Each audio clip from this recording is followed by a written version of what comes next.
Getting feedback. You got to turn it all the way down.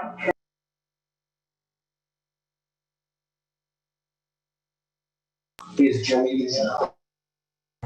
Hey, Joe. Hey, Joe. Weird. Put it on Do you mute. have it on mute? I feel under duress. Oh, that's just me.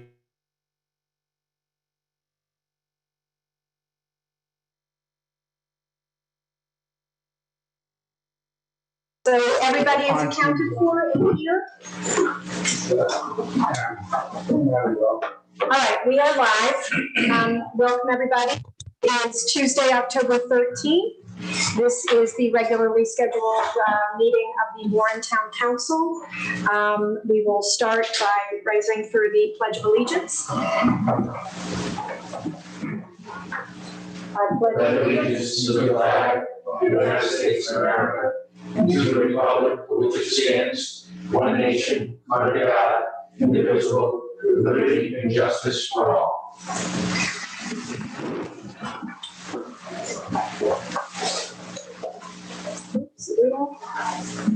Thank you. So for those who are viewing by either YouTube or in the Zoom meeting, you can see that we have our partitions here. And so members of the council may choose to not have their masks on during the meeting, but we are all safe and appropriately distanced with the partitions. I would ask that for the viewing public, whether they be watching the Zoom video, the YouTube video, or just listening to the audio portion, that all of the council members have an audible vote when it does come time to vote, as somebody who is just listening might not know that your silence means ascension. So an audible yay or nay, as you prefer, would be appreciated. Were there any public comments?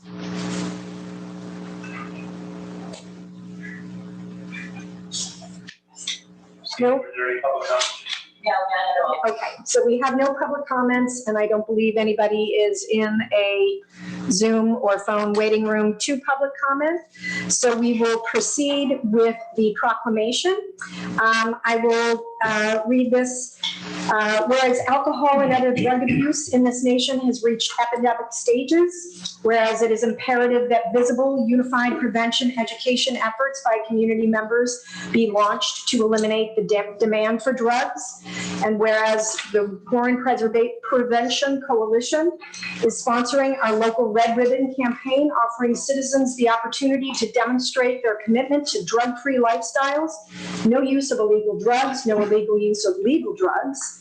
And whereas the Red Ribbon campaign will be celebrated with every community in America during Red Ribbon Week, October 23rd to 31st. And whereas business, government, parents, law enforcement, media, medical, religious institutions, schools, senior citizens, service organizations, and youth will demonstrate their commitment to healthy, drug-free lifestyles by wearing and displaying red ribbons during this week-long campaign.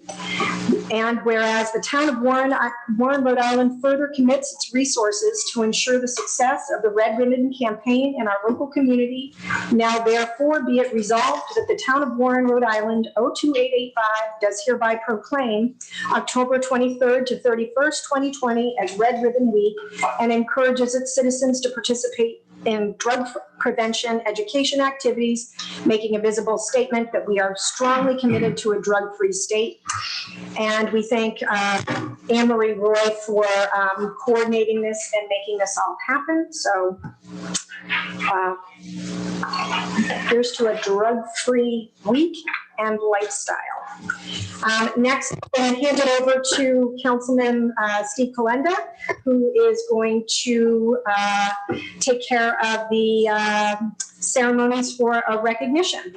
Thank you, Madam President. On behalf of the Warren Town Council, I would like to congratulate the Warren Little League U10 team for winning a state tournament that was held throughout the state and primarily in Rumford, Rhode Island. If I may just take a little bit moment of the time.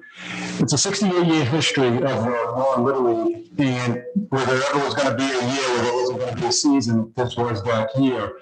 And volunteers throughout the town of Warren banded together to make this season happen.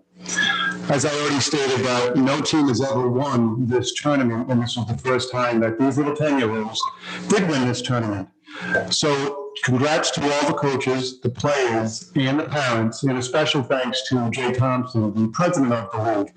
So these are the certificates that I'll make sure that the managers and the coaches get. And the players are Anthony Bernia, Blake Bowden, Jacob Towers, Jude Francis, Kipper Haberman, Logan Medeiros, Michael Towers, Ryan Thompson, Travis Furtado, and Wyatt Smith. The manager was Jim Towers. It was inadvertently mentioned in our agenda that Stevie Furtado was the manager, but Steve and Jody Furtado were the assistant coaches. And I have to say that these coaches, the manager, the players, they did a fantastic job, and I can't say congratulations enough. So thank you very much. If you were in chambers, we'll be giving you all a big round of applause right now. So thank you, and thank you, Madam President. Thank you. Round of applause for the players.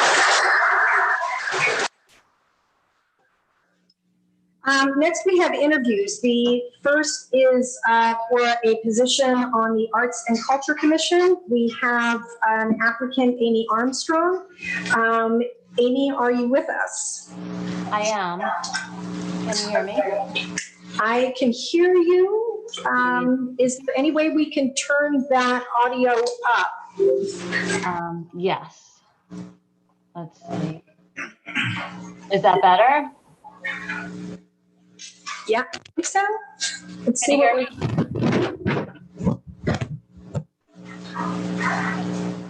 We're just tweaking it a little bit. Yeah. It's a little better. That's better. Alrighty. So you can hear us.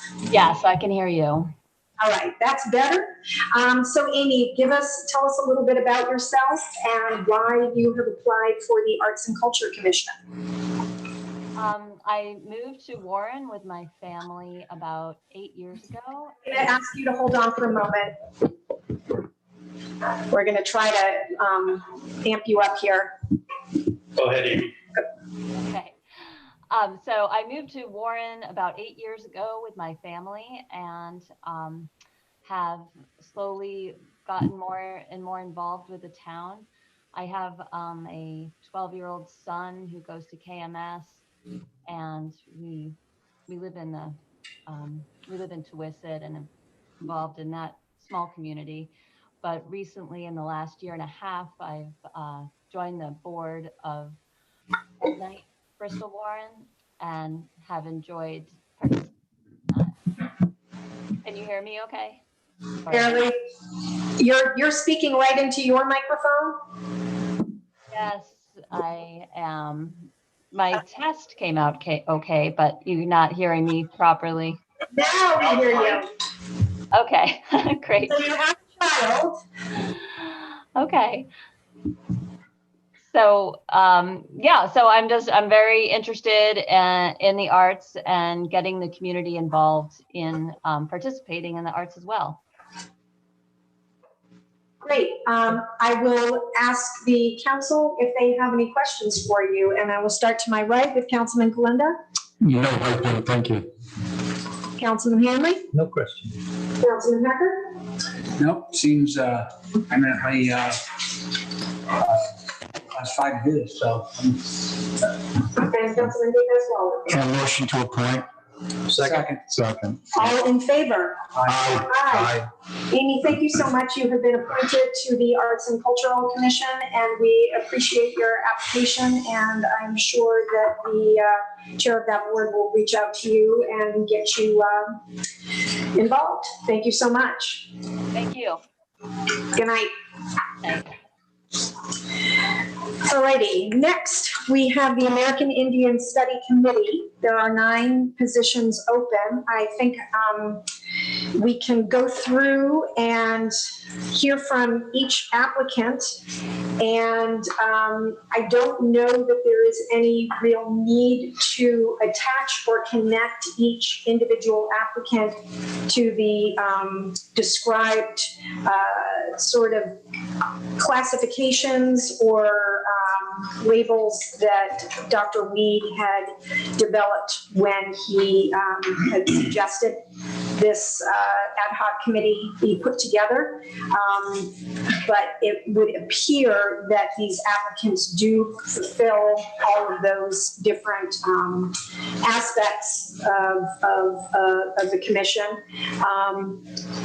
And just to be clear about this, this commission, this is an ad hoc committee, and therefore the council has absolute discretion and may have the discussion and voted in favor of including members outside of the town of Warren, as there are aspects to this, the purpose of this commission that would be appropriate to have members serve who may not be Warren residents. I see that there was a hand raised.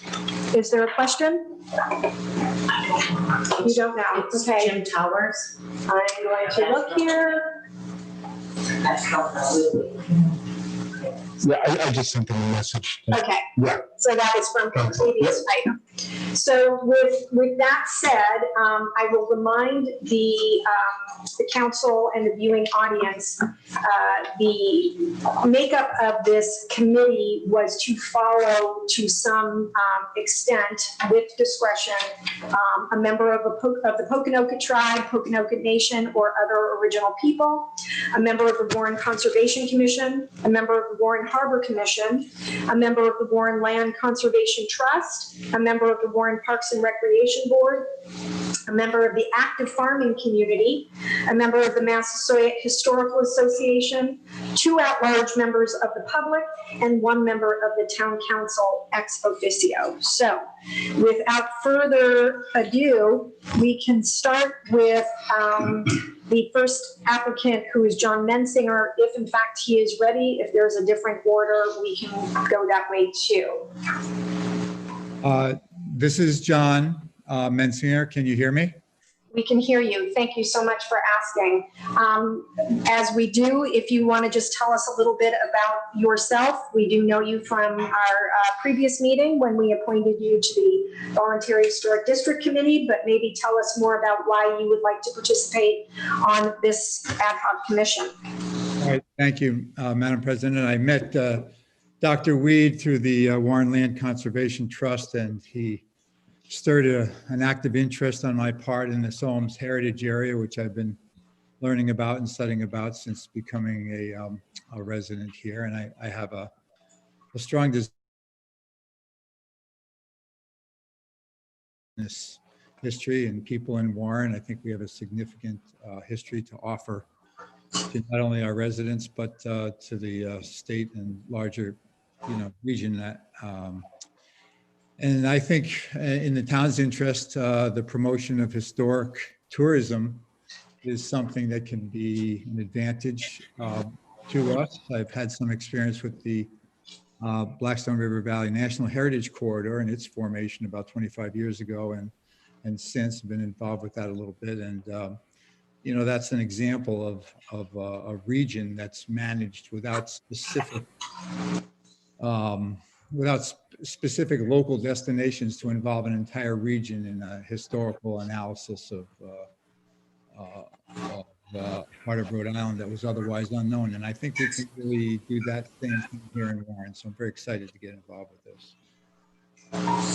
Thank you. Thank you.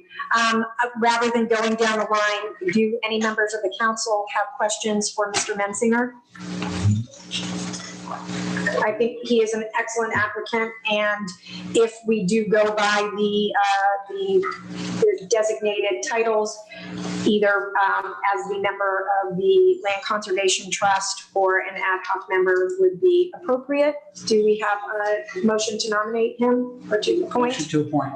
Second. All in favor? Aye. Aye. Any opposed?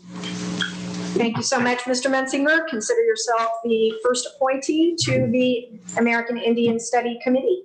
Thank you very much. Thank you. Next, we have Wendy Brennan. Yes, Hello, Wendy. How are you this evening? fine. Can you hear me? We can hear you quite well, better than the last, actually. That's good. And as I asked Mr. Mensinger, can you tell us a little bit about yourself and why you would like to serve on this study committee? I've lived in the town of Warren for about 10 years now.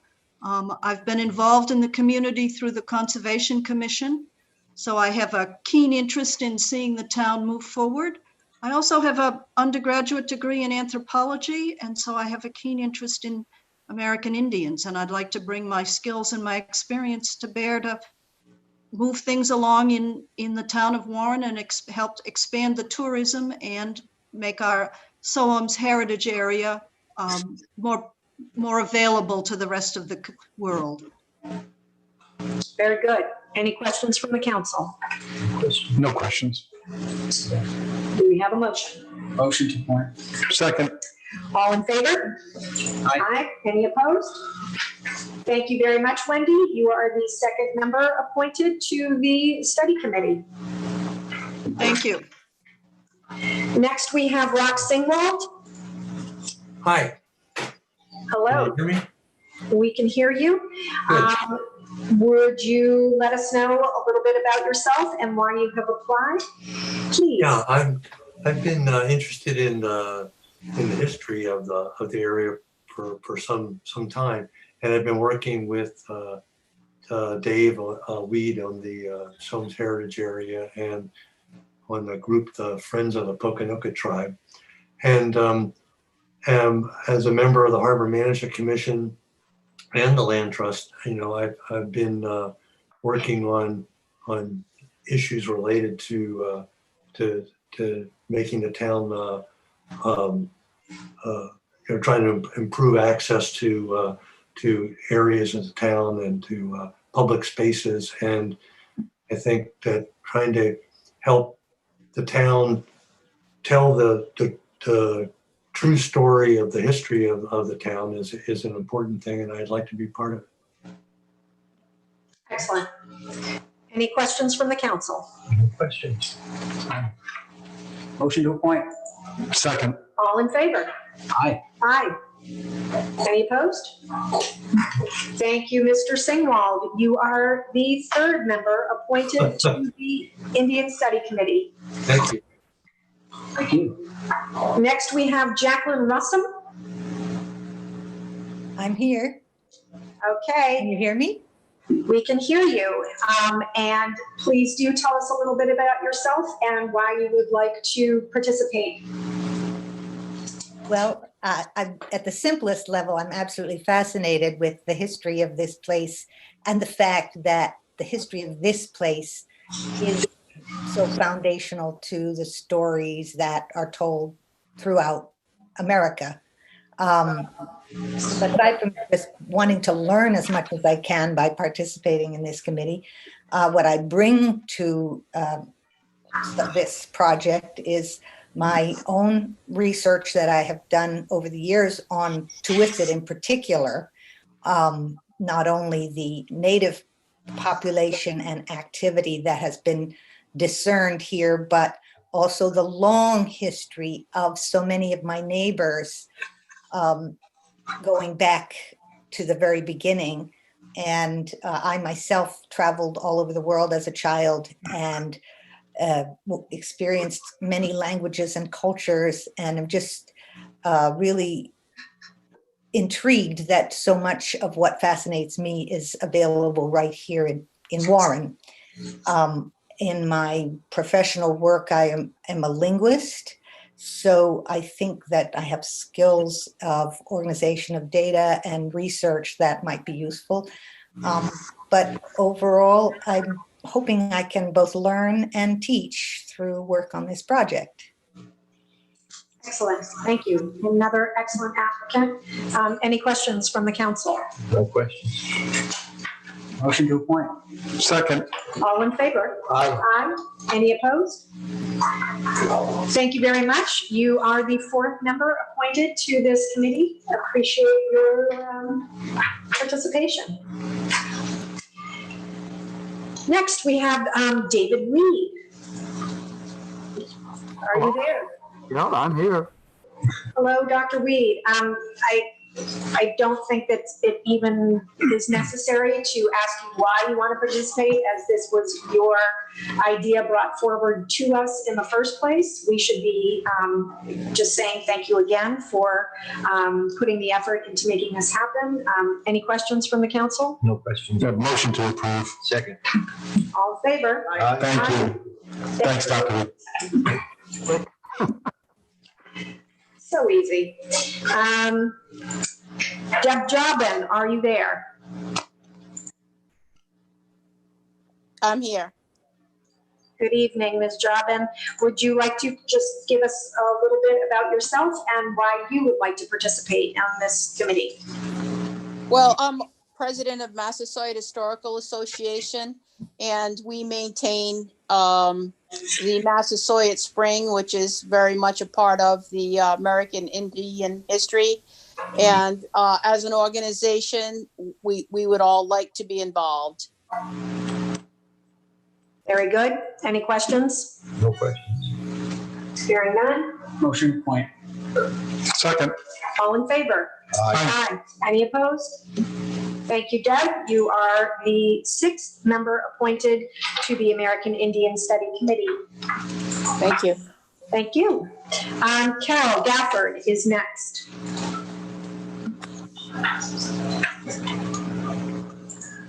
Are you there, Ms. Gafford? I am. I'm here. Can you hear me? Yes, we can. Thank you. Okay. So again, just let us know a little bit about yourself and why you would like to be appointed to this study committee.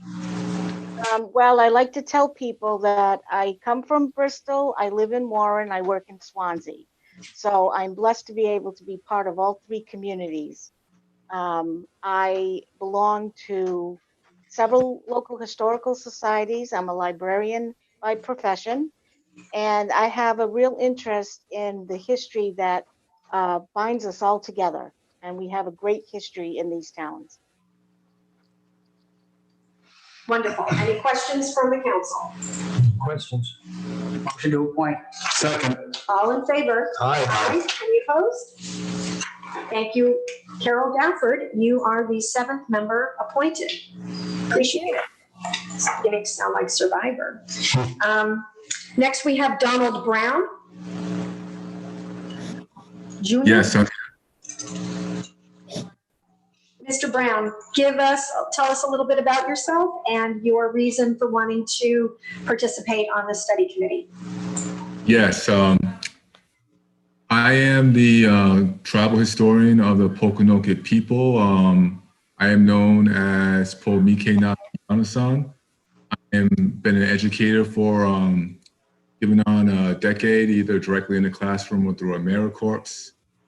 As a tribal historian, I have taken part with the council members and with our Sagamore to help enrich communities in terms of advising 2 books that were published, communities at Oakland Farms, and really helping this town, which has so much history, into it, realize its significance, because often we look over how critical the Bristol Warren area was, because this was all Soames was during the early colonial period, and how the nation has its roots in New England. And to understand our roots in that New England identity, you have to go back to what happened with the first contact with the indigenous people and the English settlers that came here in 1620. Excellent. Well, thank you very much for wanting to be a part of this. It seems very appropriate. Do we have any questions? No questions. Motion to approve. Second. All in favor? Aye. Any opposed? Thank you, Mr. Brown. You are the 8th member appointed. And finally, we have Joetta Kirk. Are you there? I am here. Hello. Thanks for being with us this evening. You are the final applicant. Give us a little bit about yourself and why you would like to participate on this committee. Well, I'm a little different than everybody else that's applied. But thanks to David and conversations we've had over the last few years, he's gotten to know my interest in Warren history and especially the history of the lands around Chase Farm or Chase Farm. I came here 18 years ago because of Robert Chase, and it was just after Mrs. Chase passed away. And now I'm the only one here. And the thought of ever leaving here is a heartbreaker because this property has just grabbed me, and I love the history, totally involved since day one in the history of this land, the history of the farm, the people, and certainly the Native Americans. So I would love to be more involved in this project. Wonderful. Any questions? No questions. Motion to approve. Second. All in favor? Aye. Any opposed? Thank you, Ms. Kirk. We welcome you to the American Indian Study Committee. And with that leaves us one last task, and that is to agree on a member of the council who will represent as an ex officio member. I understand that one member has reached out to Dr. Weed. Councilman Pasquale, would you accept the appointment? Yes, thank you. I'll make a motion, we appoint Joe to the Commission on American Indian Study Committee. I will second that. All in favor? Aye. There will be no opposition. Thank you so much for agreeing to do this. Thank you, John. You're welcome. All righty.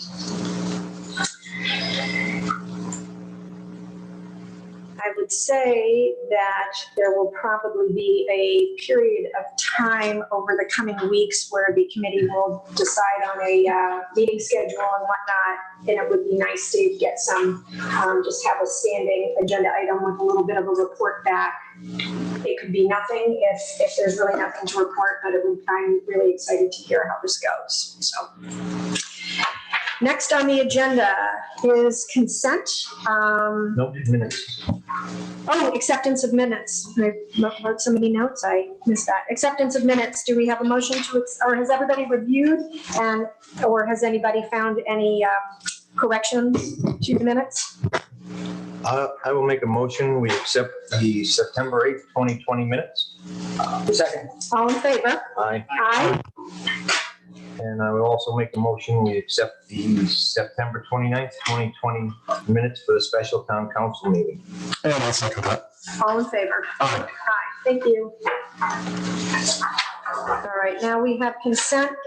P1 is request for approval of commercial waste permits from Packet Logic and the Preservation Cooperative. There's been no indication that there's a problem with that. Make a motion, we approve the consent agenda. Second. All in favor? Aye. Any opposed? Passes. And we continue on to ordinance 1. 01 is the article V1 real estate non-utilization tax. This is the second reading. So we began the discussion of how this non-utilization tax would be a tool for the town to use when there are buildings, predominantly buildings in town that have sat vacant for an extended period of time and are, maybe considered a blight or a drawback to commerce and to the visual aspect of the town. This does not apply to mixed-use buildings, so this is not an empty storefront type of thing. I don't know if the planner wants to, Mr. Rulli has anything further to discuss. There have been no changes to this ordinance. Are there any comments or questions or discussion from the council? I do, Madam Chair. Yes. I've given this a bunch of thought, and I've also compared it to or not compared it to, but looked at it during our current fiscal crisis that we're all going through, globally as well as nationally. And I'm thinking that we should try to rearrange this in a 180. As well intended as it is, I'm thinking that we should have a tax incentive more than a penalty. I think that maybe in normal times, this would maybe not feel like an additional layer of financial hurdle.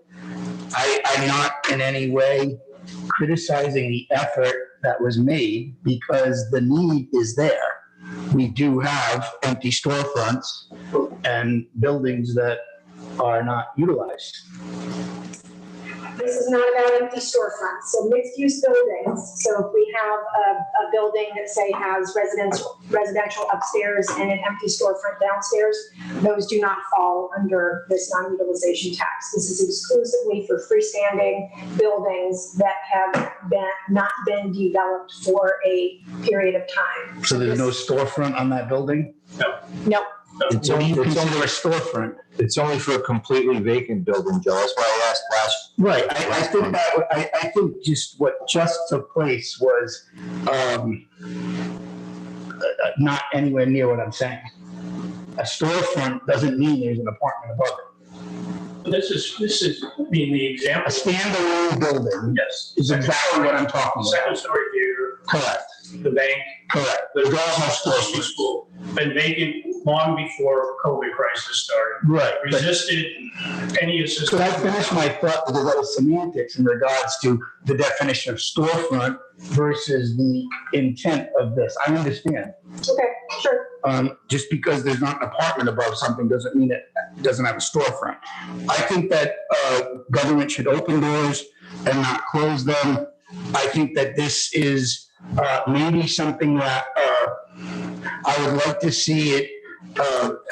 I'd like to see an incentive. I really don't think that penalizing something that's already a blight is going to help us. That's my intention. I would rather put money into the property and project and then maybe have a payback scheme.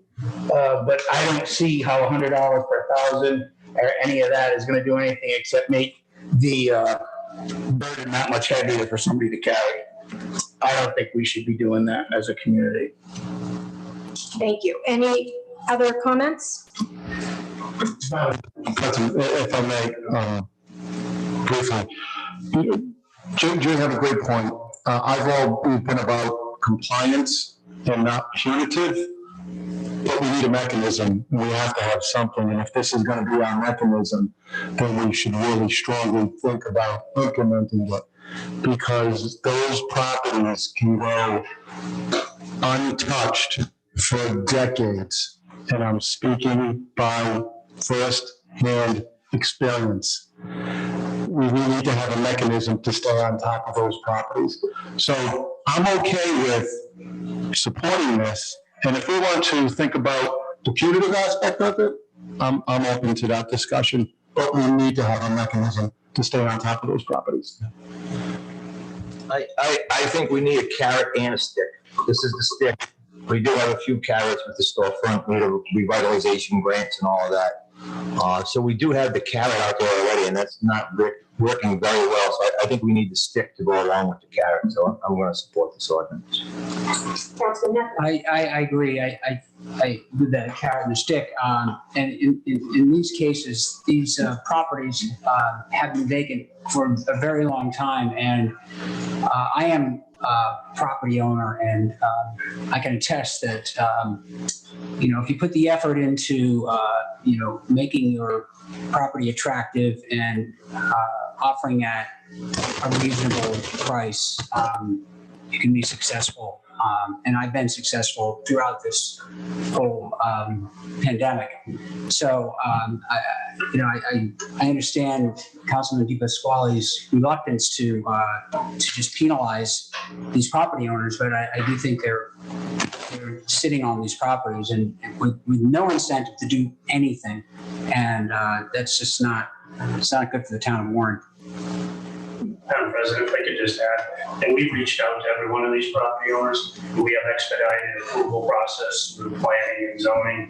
There are any number of non-financial money incentives that we would work with these property owners if they wanted to redevelop these properties. They have refused to return phone calls. The history of the owner of the Second Story Theater and Liberty Street School, their business is to buy distressed properties at foreclosure auctions and then sit on them and try to flip them and get the highest. So the fact that they're listing the Liberty Street School on Craigslist instead of Zillow or any other, have a commercial broker trying to market any of those properties is indicative of what motivated us to have some more incentive to move these people along. It's not to penalize them. I mean, if there was an effort that we saw that they were actively marketing these properties, then you would not be having this conversation. Thank you. And Madam President, if I may, I'm going to put it to the solicitor. I'm pretty confident that we could also suspend whatever punitive actions we take or put a little bit of moratoriums on this. We can tweak this however we see fit if it comes before us. There's a couple things that are already in place in this ordinance. For example, if it's a property that's identified, the only thing they have to do is come up with a development plan, the planner who has to authorize it. So again, talking about grants and other ways of financial help. So there's step one in terms of helping that individual. And I think the planner can make that determination if in fact there's a situation that's COVID going on as part of the plan. Say, listen, we try to market this. Property owner trying to market this several ways, however, because of the current circumstances. And that's a way not to penalize it, but find a cover somewhere. Okay, thank you. Thank you, Madam President. You're welcome. Yeah, I absolutely support this. And while I do understand as a small business owner who owns the space that the business is in, I feel the pain of what this pandemic has done to the small business and the real estate community.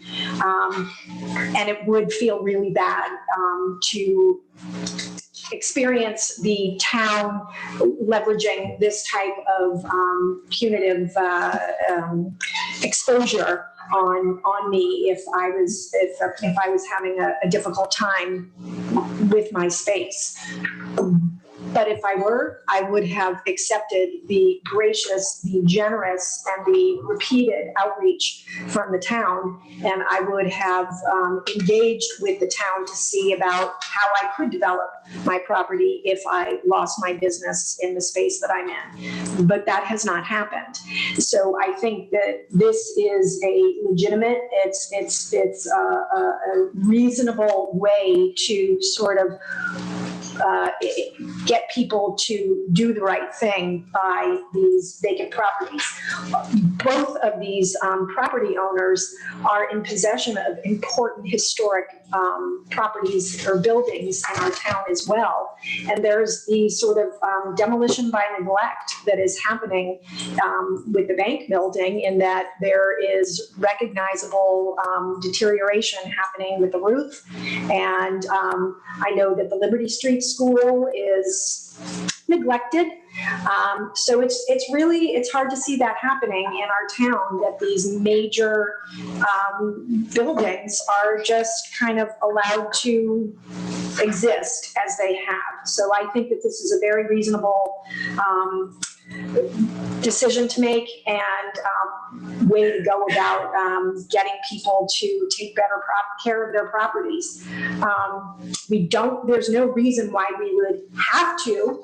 If we passed this, we are not obligated. This doesn't compel us to move forward with it, but it is a tool that we would have. Yeah. And it's also an appeals process. Yeah. So there's a couple different layers of protection there. Yeah.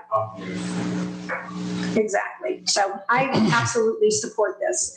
Madam President, I just add that we didn't hear from any of these property owners during this last month either support or argue against. So perhaps they're not even paying attention to the fact that they are, triggering this type of action in the town, which is unfortunate too. Is there any public comment? Is there anybody on the? Is there anybody No public comment. to communicate? Okay. I will make a motion that we pass Article VI, Real Estate Non-Utilization Tax for the second reading. I'll second that. All in favor? Aye. Any opposed? Nay. Okay. The ayes have it.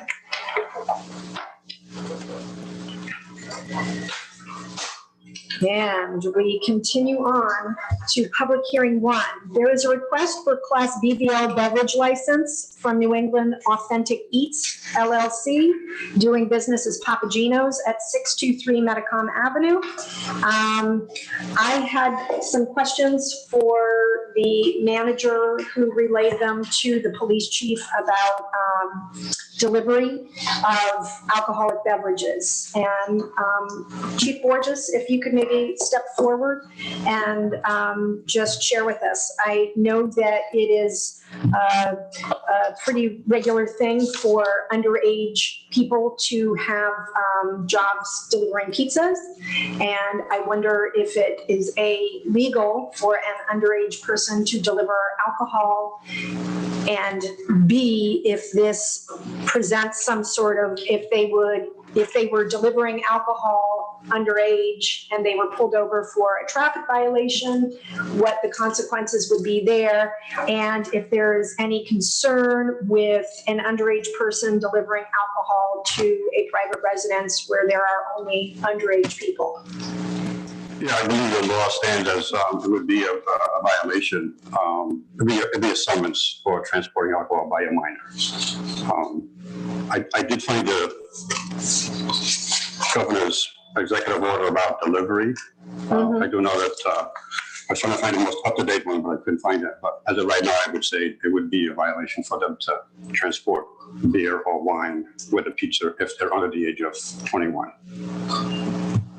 Because you could be 18 and work in, say, a package store and sell alcohol at 18. Is that true? You could, but you're actually trained to look at IDs to check identification of the person who has an ID. So I don't know how it would work if they were transported to someone's residence. Chief, I thought, I'm going to show my age because I had a job working in a liquor store when I was 18 or 19, and the drinking age was always changing. I thought in the performance of their duties as a job, they could transport it. If you were working for a liquor store and you were transporting, stock product from one store to another, I thought you could. Now, they may have changed the law, and I haven't. Right. I try to look for the most up-to-date executive order. I just couldn't find the one where they would get to your house and how do we know you're No, I understand that piece of it. I see the two solicitors do this, checking.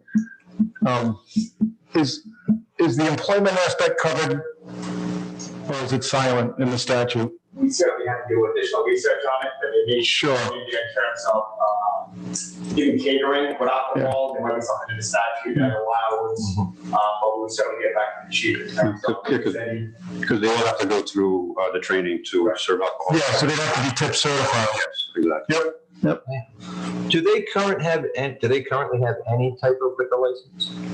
They do not. No, they don't. They And have. BBL, that's just the beer and Limited. wine? That's just beer and wine. They used to. They used to, okay. And what is their occupancy inside right now? Are they doing indoor dining at all? I believe that's why one of the reasons they're asking for this is they are doing some indoor dining, correct? So is there any way for us to approve this exclusively for indoor dining and not for delivery? That might be a problem because the governor's executive order allowed it to happen. But as soon as she rescinds that executive order, then they won't be able to deliver anymore. Right. Are we targeting just this business? Just because it is the delivery part of it, it's such a majority of this business's business is in delivery. Well, wouldn't that mean any business with a BBL or a liquor license should get the same instruction? If they're delivering, this isn't a target of this business. Correct, yeah, we're not talking about this business. Right, so this discussion shouldn't be about them, it should be about all liquor license applicants or current owners of licenses that can deliver, which then could be applied to this one, but not the other way around. I think this may be the only one that does delivery, as far as we know. I mean, most of the restaurants do just take out. Yeah, they have grab and go. Yeah, grab and go. I don't really have a problem with that whole delivery aspect, because that's gonna go away as soon as the governor's order does. Yeah, And not only that, but I'm sure this is a pretty good sized company. They're gonna cross their T's, because they could be in some serious liability if they do something wrong, so. And then, the truth be told, they would be really, not to take the police word out of the profession, but they'll be policing themselves on it. If, you know, shame on them if they do so at their own peril and decide to have a 19-year-old go out, and they knew that they shouldn't have had a 19-year-old go out. Yeah. I do not mean to target Papa Gino's specifically, but because they are such a delivery-centric business, that is such a major component of their business model, I felt like I needed to ask that question. And as for the rest of our local restaurants, their to-go programs for alcohol are generally pickup. And so there is that human interaction. So that's why I brought it up. We have several businesses that do delivery. And have liquor licenses. Madam Chair. Lots of them. So on the 389, it's transportation of alcohol, beverages by underage persons. It's an exception, as we assume, believe that this exception does not apply to persons between the ages of 16 and 21 that transport unopened alcoholic beverages in the course of their employment. So in fact, there's exceptions to law allow somebody in the course of their employment. So it's still on the books, good, glad to know that. I was looking at the other flip side of getting to the residence or the dwelling, and not having an adult there where that person would have. Sure, that's what he's getting. That's right. The procurement side. Then transport it. Right, that's to someone. Yeah, I mean, and Councilman DePasquale is right. I mean, perhaps we should have been asking these questions specifically of all BBL and BV license holders who decided to do in-person or decided to do alcohol to go and or any kind of delivery, that assuring they understood the legal ramifications of underage transport of alcohol. So let it be known. There are rules and there are consequences. I think the receiving end is interesting as well, Chief, more importantly, because the person delivering it, you know, they have nothing to deliver if they open up a bottle on the way. But it's going to the house with somebody who's smart enough to break the law and call in an order. It's true. And that's an interesting point. Okay. Hopefully it kind of works. Yes.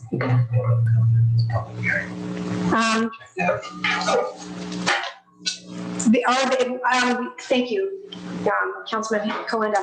I mean, Hanley, is anybody from Papa Gino's on the line? And are there any callers with questions? No. Okay. I'll make a motion, we close the public hearing. Second, what? All in favor? Aye. Aye. I'll make a motion, we approve the BBL license for New England Authentic Eats, LLC, DBA Papa Gino's. And I'll second that. All in favor? Aye. Any opposed? Motion passes. Next, we have petitions. So P2 is a request for a kennel license from Richard and Hillary Rivas of 4 Poconoket Trail. They are requesting the the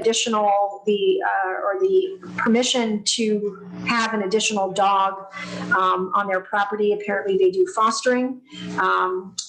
all spayed, neutered, not for business purpose, only for family pet. Number of dogs, 4. So there is an ordinance where you may only have 3 dogs, and they would like to have that 4th dog, or the opportunity to have a 4th dog.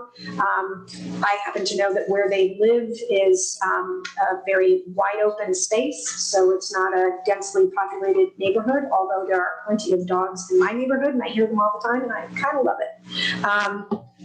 Are either of the Rivas on the phone? Yes. I'm checking for a second, please. Yep. Just to let the board know that, the council know, that this is just a request for a public hearing that's required. Thank you. Okay.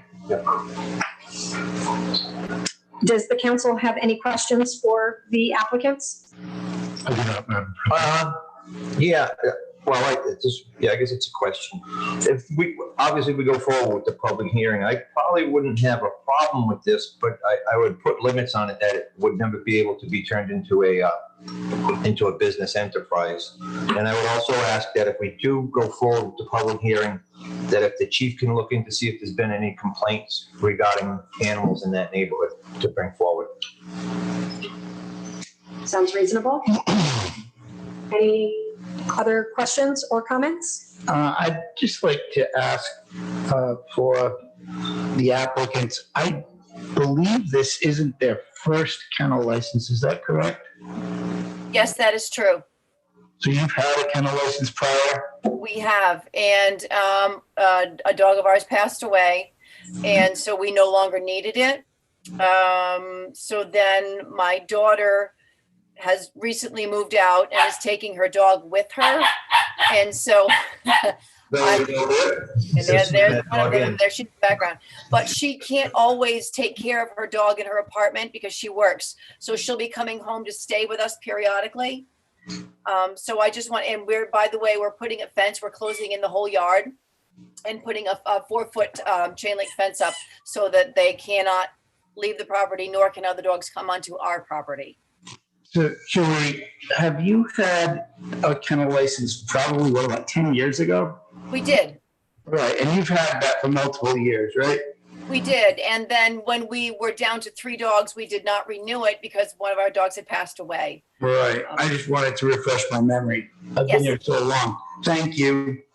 So I'll make a motion, we set this down for a public hearing at the next regularly scheduled town council meeting and ask the chief to look into if there's been any complaints in that neighborhood involving animals. I'll second that. All in favor? Aye. Aye. Any opposed? You have a public hearing coming up next month. Excuse me, is that the proper process, a public hearing? Because the agenda says request for a kennel license. I don't remember it ever being a 2-step process. No longer requires a public hearing. Really? Yeah. Interesting. Did they know that? Because on the I agenda, believe so. it says request for a license. I don't believe they knew that.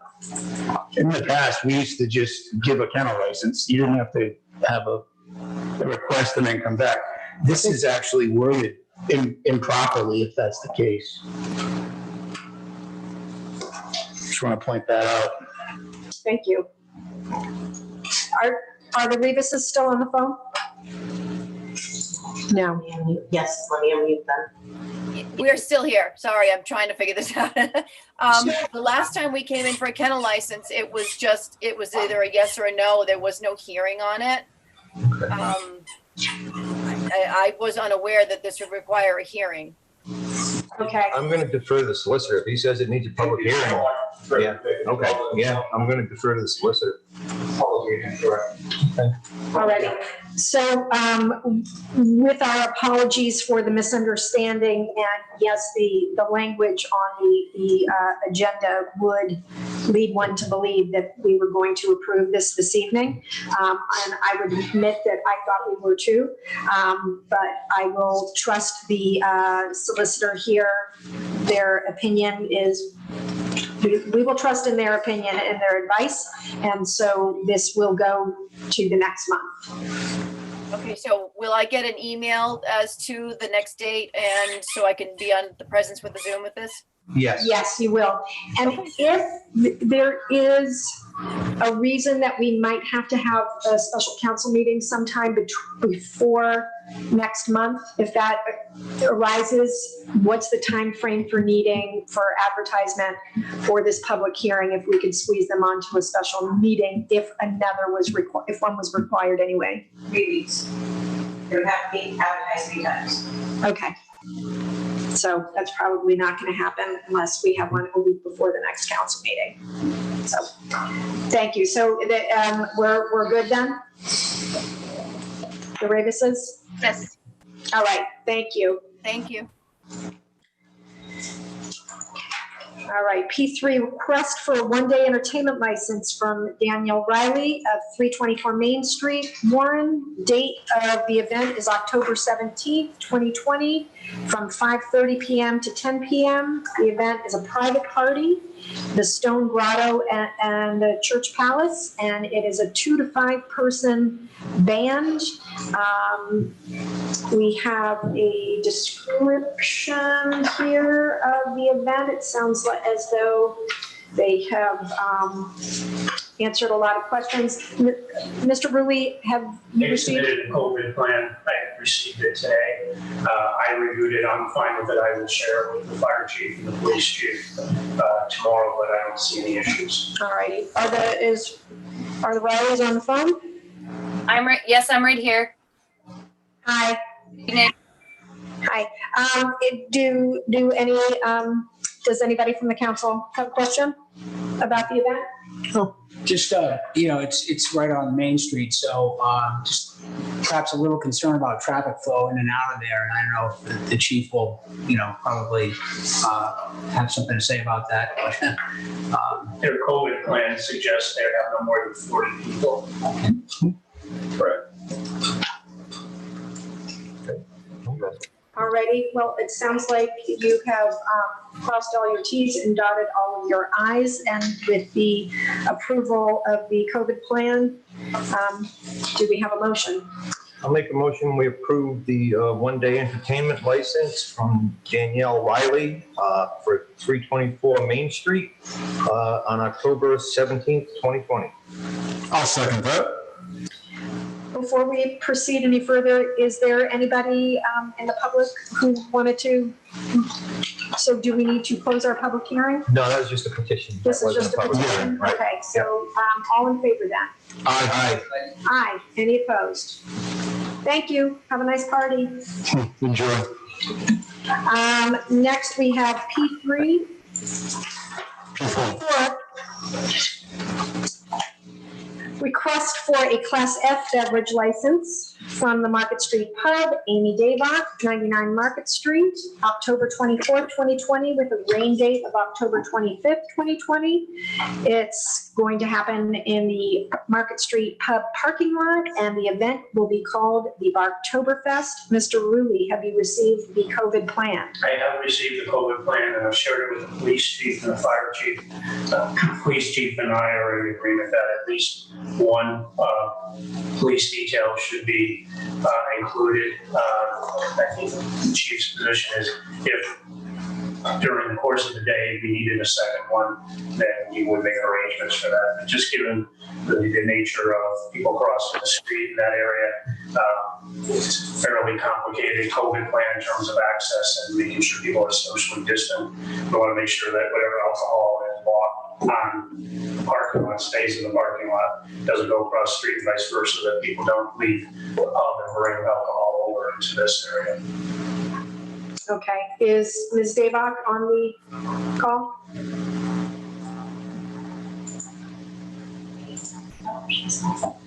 Did she hear us? Amy, can you I'm hear here. us? Can you hear me? Yes, hi. Hi. Hi, does anybody have a question for the applicant? Barktoberfest, is that related to dogs? Yes. Okay, Yes. all right, so everybody brings their dog, that's pretty cool. Well Who's behaved leashed dog. Who's gonna be carting the dogs for legal aid? Mr. Kalenda. Oh, okay. I like how I'm being thrown into this. Thank you very much.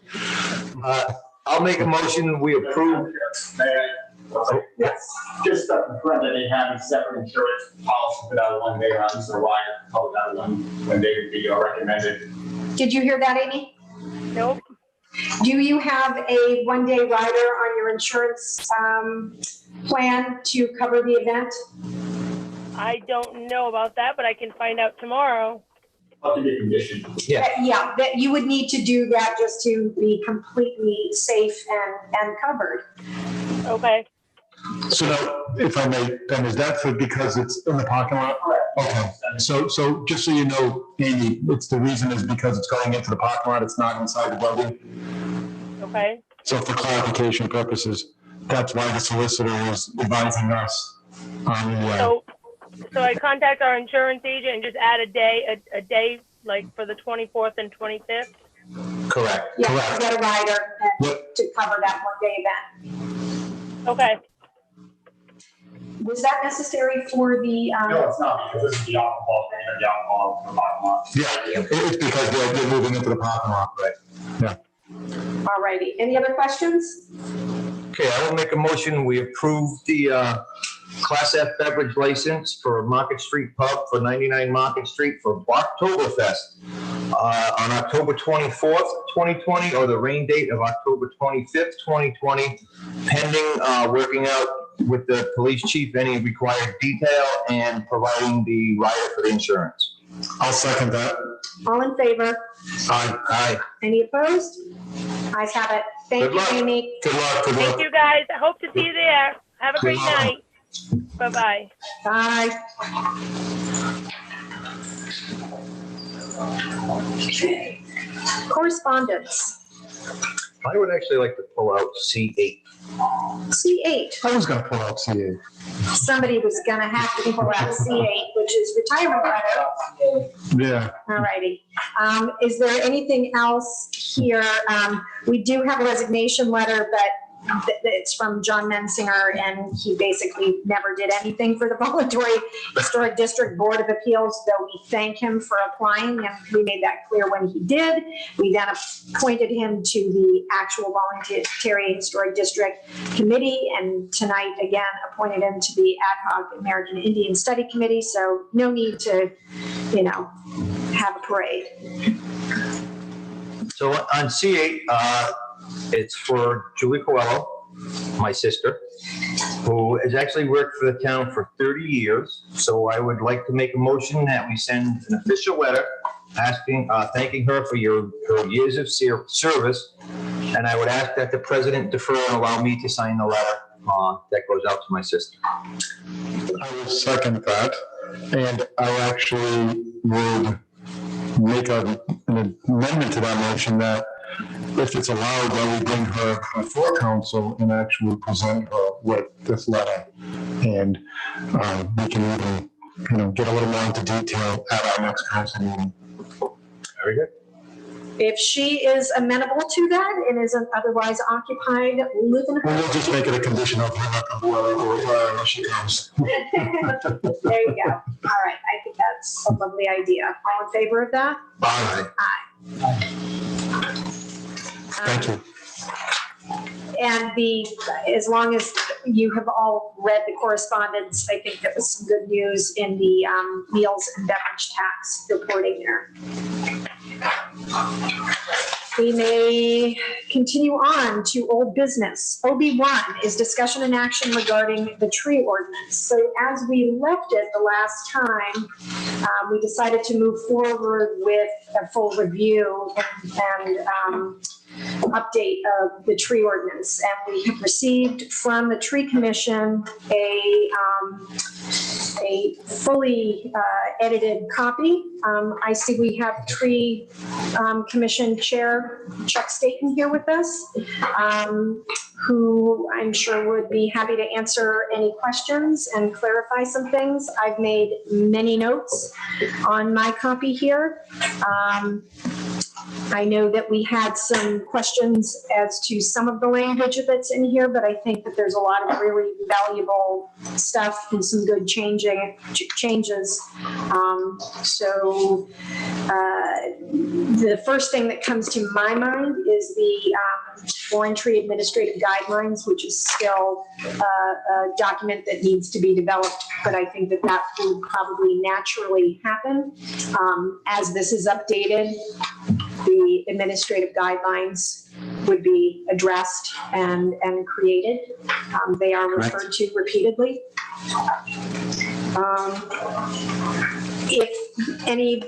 If the members of the council have specific questions, we could go through this page by page. I have notes on just about every page that I have either questions or comments on. No, my biggest concern is the same as last one, and it starts on page 7. Right, I figured we would get to that when we got to that.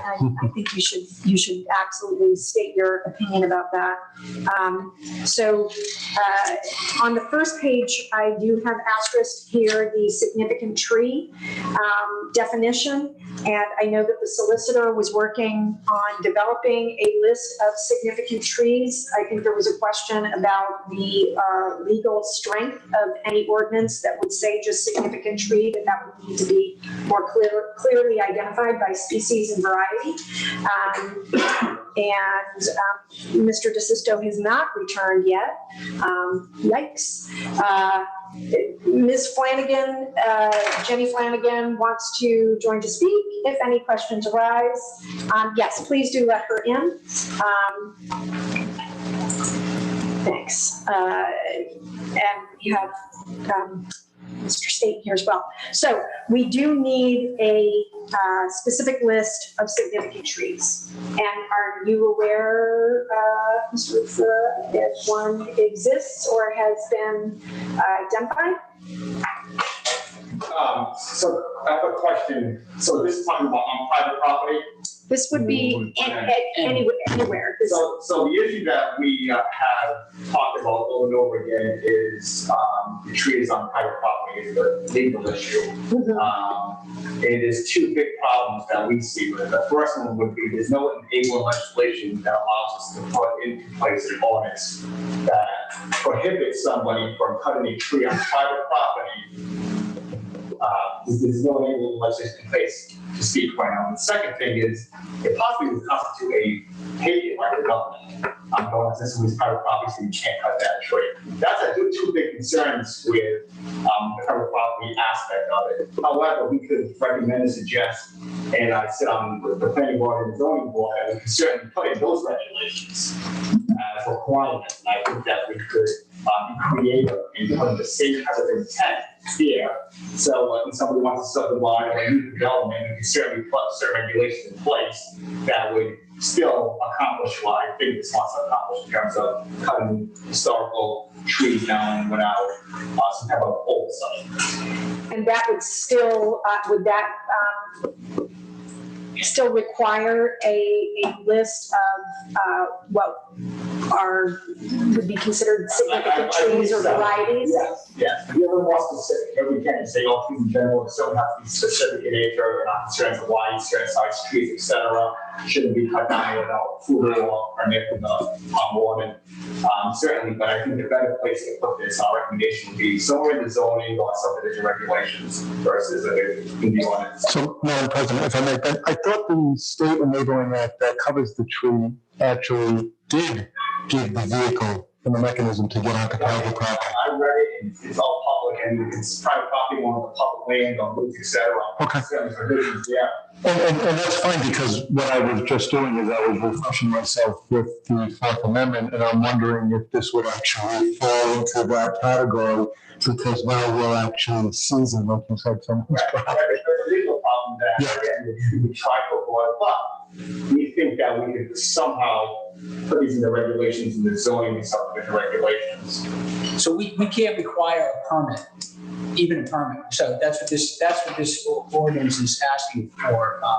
That's private property by itself. Yes, it's specifically requiring a permit. We have some legal concerns, correct. Well, other municipalities do this all the time. I've done some research on my own, and I've seen many municipalities that do require a permit. That's not saying you can't take the tree down. It just says you have to pull a permit, talk to the tree warden, and there's a list of reasons here listed out why you can take a tree down or not take a tree down.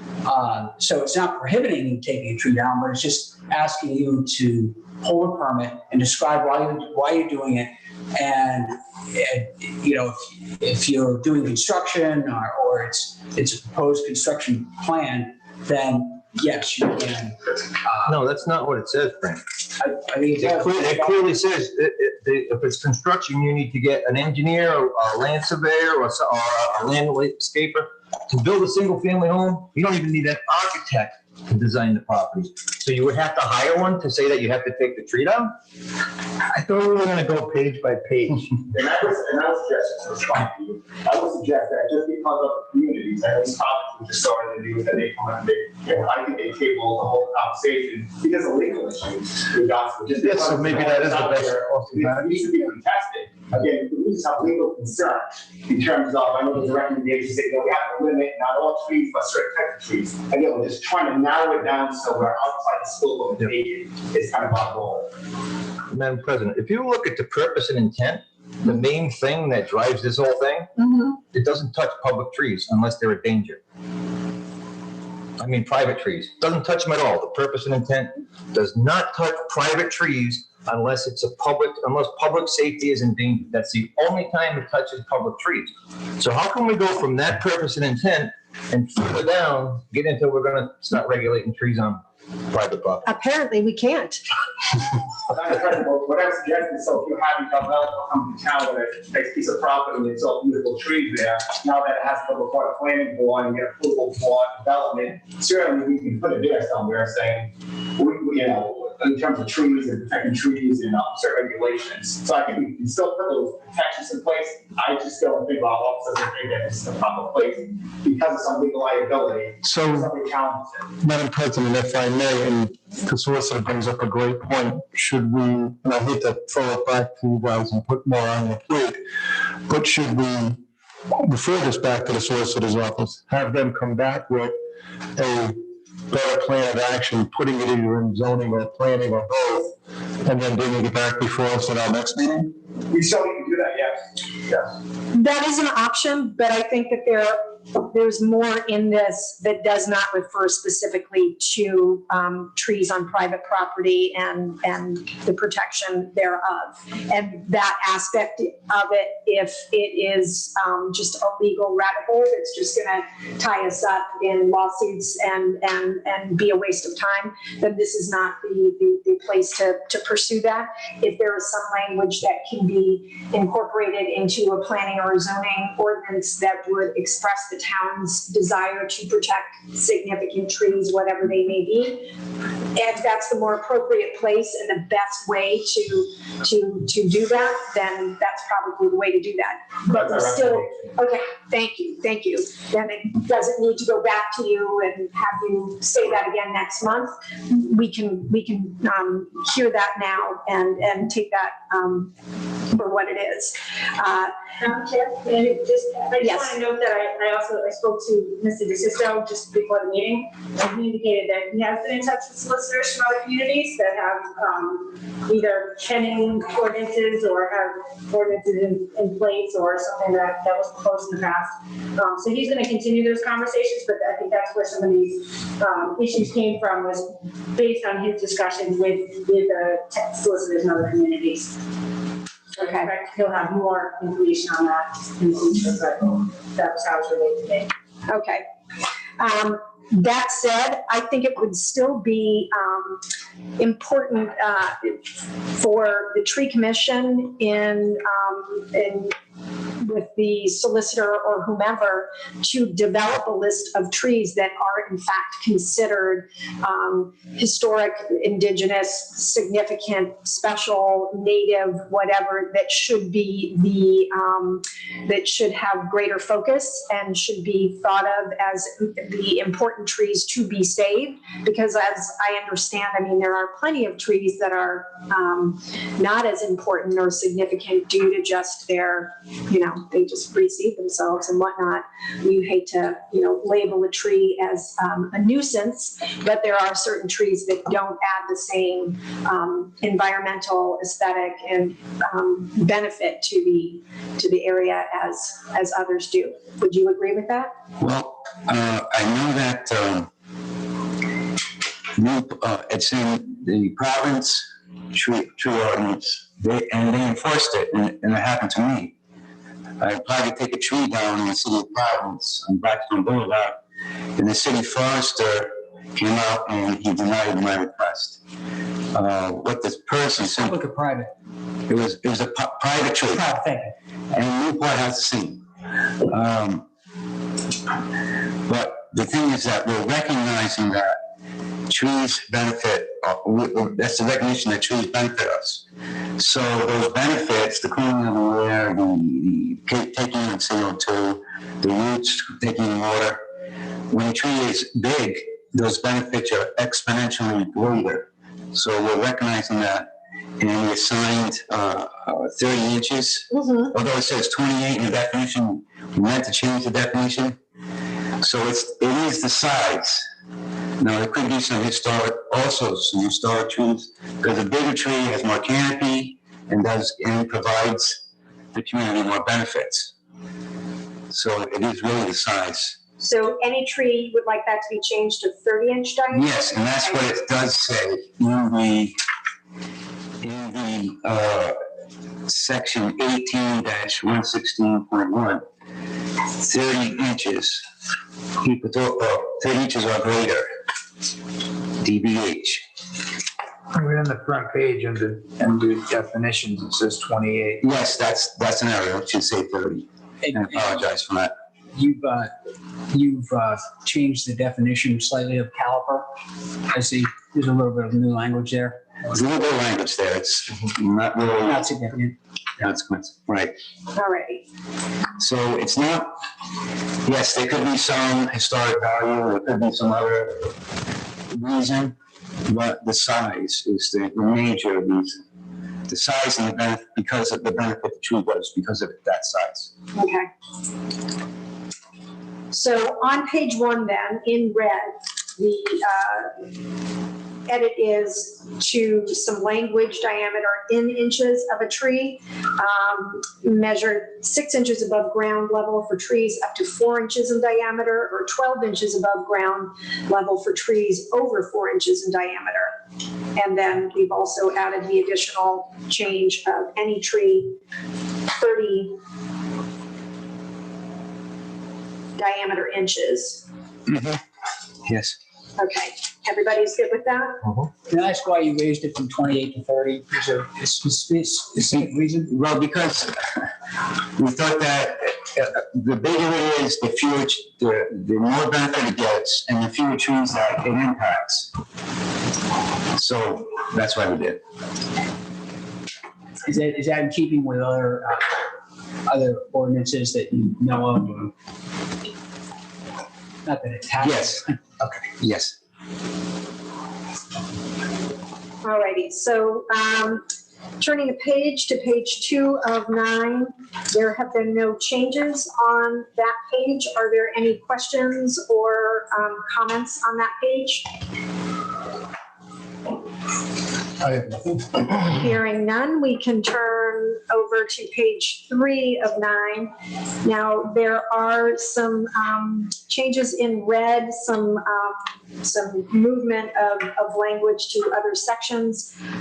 I do have a question under duties number 3. I've highlighted, tree warden shall formulate a master tree management plan with the assistance of the tree commission, inventory of existing trees.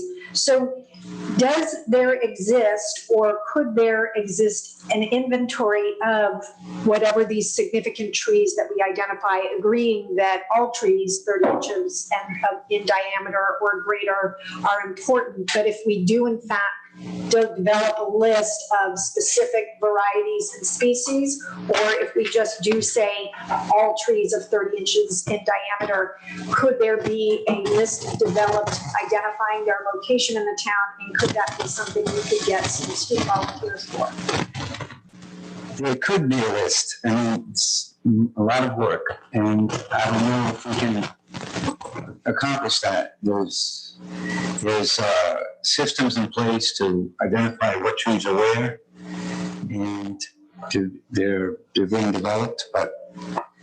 Is that like an app kind of thing? It's an app, yes, it's, I forgot the name of the app, but there is an app that once you identify a tree, you put it in the app, and then it's on a map, and but you have to. So you can identify it first. Yeah, you have to go to every street in town, and every. It's kind of like what they do with the moorings. Yeah, that is a lot of work. Yeah. Yeah. Well, we're Tree City USA, and you know, this seems like something that would be a great sort of goal for the town and for the tree commission to develop such a list and keep track of how our trees are doing. Well, I know someone mentioned last meeting that we might be able to utilize URI. I think it's yeah, we could go to the school of And, you know, so if we can reach out and maybe get some resources, obviously I agree that for the tree commission, this is a heavy lift for volunteer. Solicit is an alumnus of URI, I believe. And maybe he could use some of his alumni contacts to get us into the School of Horticulture for some interns. You can, yes. You know, you don't even want to reach out to the University of Massachusetts, which has an excellent silviculture program. Yeah. Which focuses on trees. I know this is the state knows about that.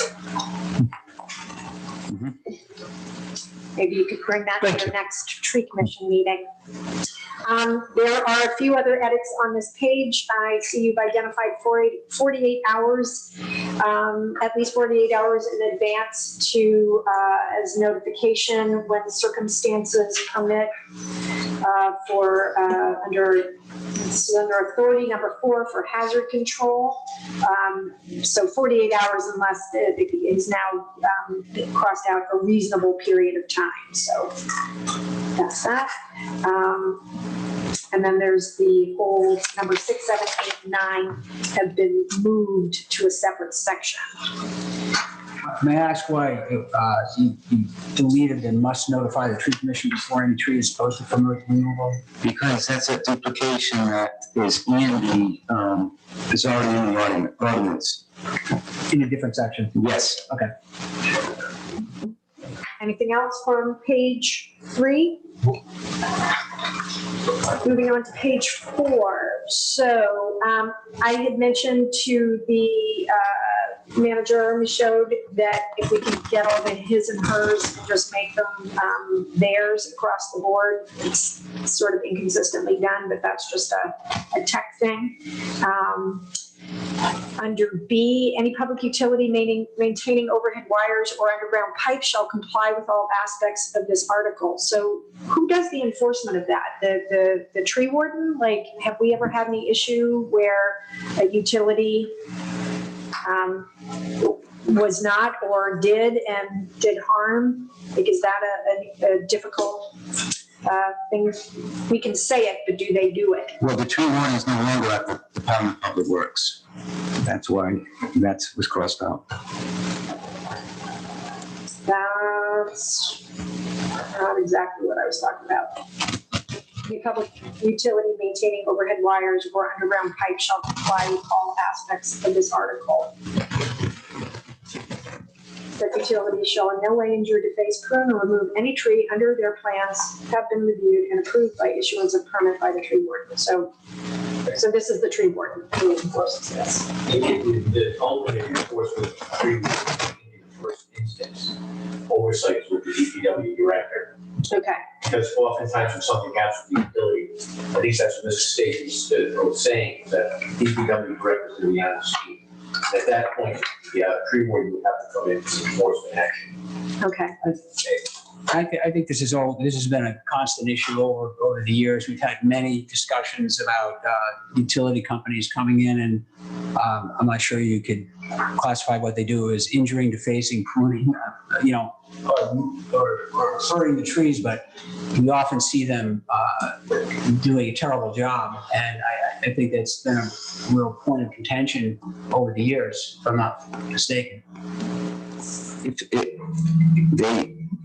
It can be, and then Mr. DeSisto is absolutely correct. They notify the public works, and then the tree wardens kind of keep an eye on them. All right.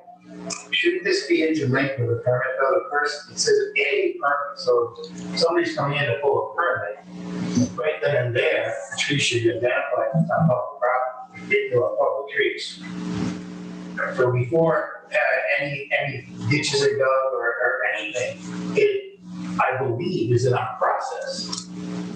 Because they have guidelines where if they're digging, they have to be X amount of feet away from the roots, they have to mark it, they have to put the 2x4s around the trunk.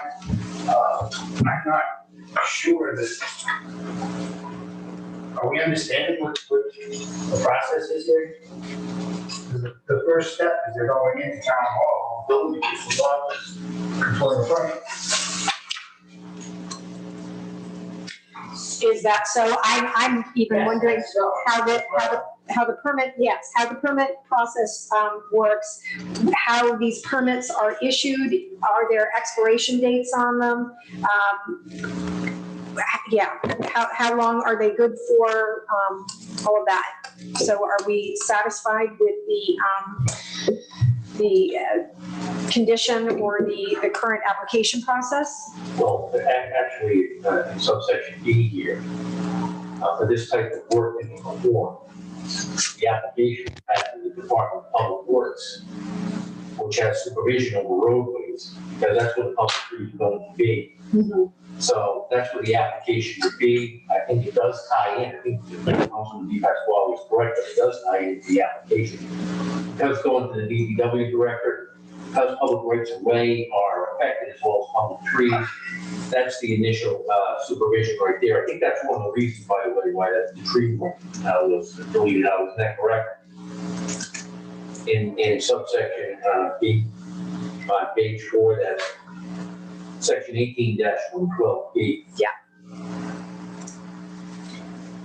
Oh, the head of the public works used to be the tree warden. Correct. But it's no longer the case. Correct, yes.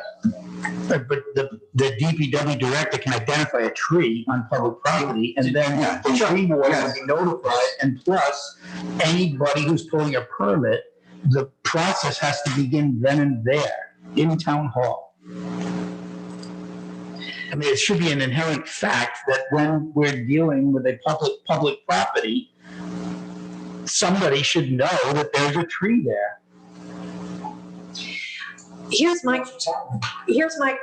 So, but I mean, it's I'm concerned and confused about where we're going with this discussion, because are we trying to fill in the missing words here, or are we going to read this for what it says? A permit shall be written, a written document. It's there. Right? We have these processes in place. Okay, I don't know, I'm missing something. Well, actually, if I may, this goes back to Mr. State's original comments on this. The reason for this amendment in subsection B is to reflect the fact that the DPW director is no longer tree warden. I get that, but the tree warden still exists. Yeah. And the DPW director exists. Yeah. And the tree is on public property, so that must exist. So this was just some language that was. Yeah, it doesn't matter who the permit is submitted to, it's who the permit's gonna be approved by, and that's clearly the tree warden. Right. Just means they submitted to And the DPW director, who don't happen to be the same person anymore, that's all. okay, so we're good with page 4. Turning over to page 5, which is a continuance on E at the bottom of page 4. About dig safe. Actually, looking at page 4, we should, the most important thing is the added language to the bottom, which goes on to page 5. Which is exactly what I'm saying. Okay. Pursuant to the Rhode Island General Law 39-1.2, any person, public agency, or public utility responsible for removing and/or installing a tree shall notify DigSafe RI. I know that was something that the tree warden was really adamant about getting DigSafe into this. Call 811 at least 72 hours, excluding Saturdays, Sundays, and holidays, but not more than 30 days before commencing the excavation. Actual excavation must thereupon commence within 30 days. Each public utility shall, upon receipt of each notice of excavation, mark within 72 hours, or where applicable, in accordance with Rhode Island General Law 39-1.2-12, remark within 48 hours the location of all underground facilities. So a mouthful, but are these timeframes, these were put forward by the tree warden, the tree commission, everybody's in agreement with these. These are reasonable, standard Some of sort this of is state, timeframes. is state law with DigSafe, that the requirements are, a lot of that is DigSafe, and once DigSafe marks, it's only valid for 30 days. So. Okay. So this is put in here for, because Apply it to was, state law and DigSafe too. okay. So then that repositions the lettering, caliper size of each proposed tree before issuing the permit. Then wherever necessary, tree planting, another within 2 planting seasons or 1 calendar year, so that commits us to these trees being replaced after they've been removed. Whenever it is necessary for an entity other than the town to remove a tree or trees, tree warden shall require replacement. That's good. And then on to the bottom for tree removal. So are there any questions about the above, this big section here? Nope. Nope. Okay, so tree removal.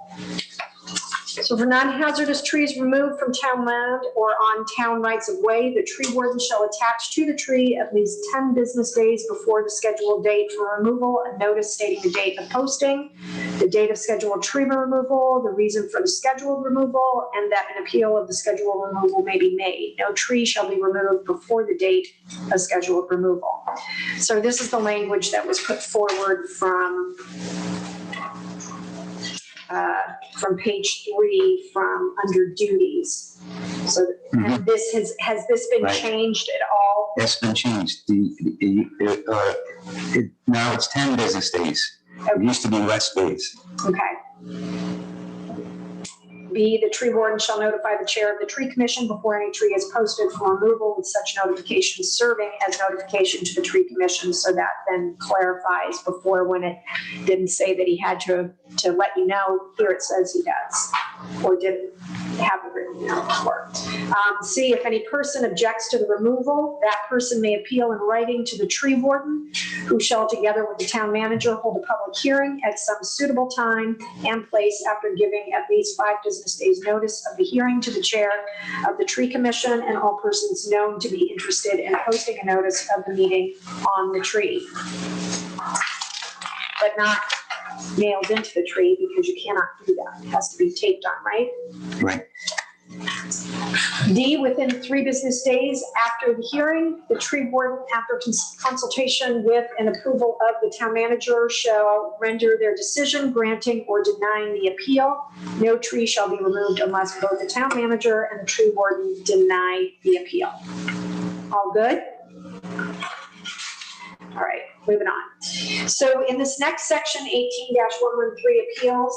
So to be effective, an appeal must be filed within 5 business days. That was reduced from 10. Is that for what reason? To shorten that? If I may, this is Jenny Flanagan. Hi, Jenny. Hi, I believe the reason why the commission suggested that is with a 10-day period, it was possible that a tree could come down before the appeal was even heard. Okay. How would that happen? Yeah. You're reducing the amount of time, so it would. As in a safety issue? In other words, a tree could fall down? No. I think the concern is if it's 10 days for the appeal to be filed, then the tree could come down on the 6th day because there's already a determination that it can be taken down, and the appeal hasn't been filed yet. Okay, but they're reducing it to 5. That makes it so that we have less time to cut down after the decision is made. Is that right, Jenny? It's less time to appeal. That's correct. That's correct. That's correct. So wouldn't that be the same in a zoning decision that the applicant does so at their own peril? You know, they can move forward on the decision, and there's 20 days for someone to file an appeal. We can make them take. No, we can reduce that. How do we make the tree older? Straight. No, but the one thing I'm struggling with on this reducing from 10 to 5 is that seems to be outside the scope of everything that I'm familiar with in an appeal process. 20, 10, those seem to be the days that were used for zoning. Our criminal courts, our civil courts, that 20, 10 days, the norm. Yeah, I'm not advocating either way because to me, this is a straight policy consideration as to what you think is the best method for an appeal. And I think the tree commission, they were just concerned at the time of it. One of the issues that they had, and again, I'm putting words in your mouth, but under the state statute, there's no automatic stay to the appeal period. So I think what they're concerned about is if somebody thinks, oh, I got 10 days to do it, they don't. And then the tree's down, and really the appeal is moved at that point. Yeah. So, but that's a policy consideration. That's something that, to me, you gotta think, do what's best for you. Am I hearing this completely backwards? Because if we broaden the amount of time to stop a process, you're allowing more time to participate. If you shrink the time, you're making it easier and harder to participate. Either I'm thinking backwards or the people who wrote this are. But if you have 10 days of a window to act, I don't have to get out there on the 4th day. I don't even have to get out there on the 8th day. I can go on the 10th day. If we reduce it to 5, you only have 5 days to react. I think their intent is noble, but their wording is backwards. Well, I would agree. Could be me. It's the world I live in. In many cases, by the time someone realizes that there's a notice put on a tree, it may take days for that to happen. And then it may take them so many days just to get together and file the appeal. So it does strike me that 5 days seems a little. You're rushing it. You're rushing the process of cutting down a tree. You're moving 5 days of action to somebody who would like to appeal the tree removal. yeah, and if I may, one other thing, again, before you arrived, Ben was doing a great job filling in for you, Tony. He's doing a great job. We could actually word it in a policy that you can't do anything until the appeal process expires. You get your decision, you can move forward to cut the tree down, but you gotta wait 10 days because just in case somebody wants to appeal it. We're talking about a public tree. And we're talking about the appeal process. So when we replanted the streets on Washington, the trees on let's say State Street, they were marked. You're shrinking the amount of time somebody has to question the removal. You're making it that much easier and quicker for somebody to remove a public tree. I believe this was done in air. I can't be the only person here who's reading this way, am I? Yeah. Can I just add one point that? Yes, I am. in my mind, I think there's maybe some confusion in the way it's written between an appeal and an objection. Those terms are kind of used interchangeably, and I think those might be two different things in the original intent of the ordinance. Because an objection by a person who objects to the removal of the tree triggers that public hearing and decision by the tree warden and the town manager as to whether or not to sustain that objection. And then the next section talks about appeals. In my mind, I saw that appeal coming after that objection, that the objection has a certain time period, and then the appeal comes after that decision on the objection. So, and maybe that's not correct, but that's how I interpret it. Well, that may be helpful because that does change. I believe this is an appeal of the decision of the tree warden and the town manager. All right, so I think that has to be spelled out as a decision. I think that's very inherent language to add here because it just says to be effective an appeal of the decision. If you're reading it as the same thing, then you're right, it's contradictory and confusing. But if they're two separate issues, then we can clarify that language, then they're running. That's the point I was trying to make. Now it makes sense. The sentence right before it says, any action of the tree warden may be appealed to the town council. And that's when, so any action he takes is appealable to the town council. You just have to appeal it within 5 days. That's the way I'm reading it. Whatever action he takes. I think what the tree commission was trying to do was shorten the amount of time. So if, say, the tree warden determines the tree can come down, if you have 10 days to file an appeal, in that 10-day period, the guy can cut the tree down. Whereas if it's 5 days, then he's only got 5 days to cut it down. But if it's that big of a deal, I think the appeal will be filed on the first day. Well, I'm not going to wait the whole 10 days. Well, that makes sense, John. I think what we were missing, I think, was the language that specifically relate to the decision. Right. I think that's important to be put there because I don't think something should be explained at that length of time in order for it to make sense. So I think we should add that language. Okay, so to clarify this and to make it make sense to a reader or Thank you for that. to somebody, what would be the better language here? Ms. Mishu, I think, stated it pretty succinctly. Yeah, I'd like the opportunity to craft something and come back, but I think just making a differentiation between an objection and an appeal. I think those are two separate things, and I think very easily we could pin that. Okay, so I am noting that this section will be rewritten for clarity.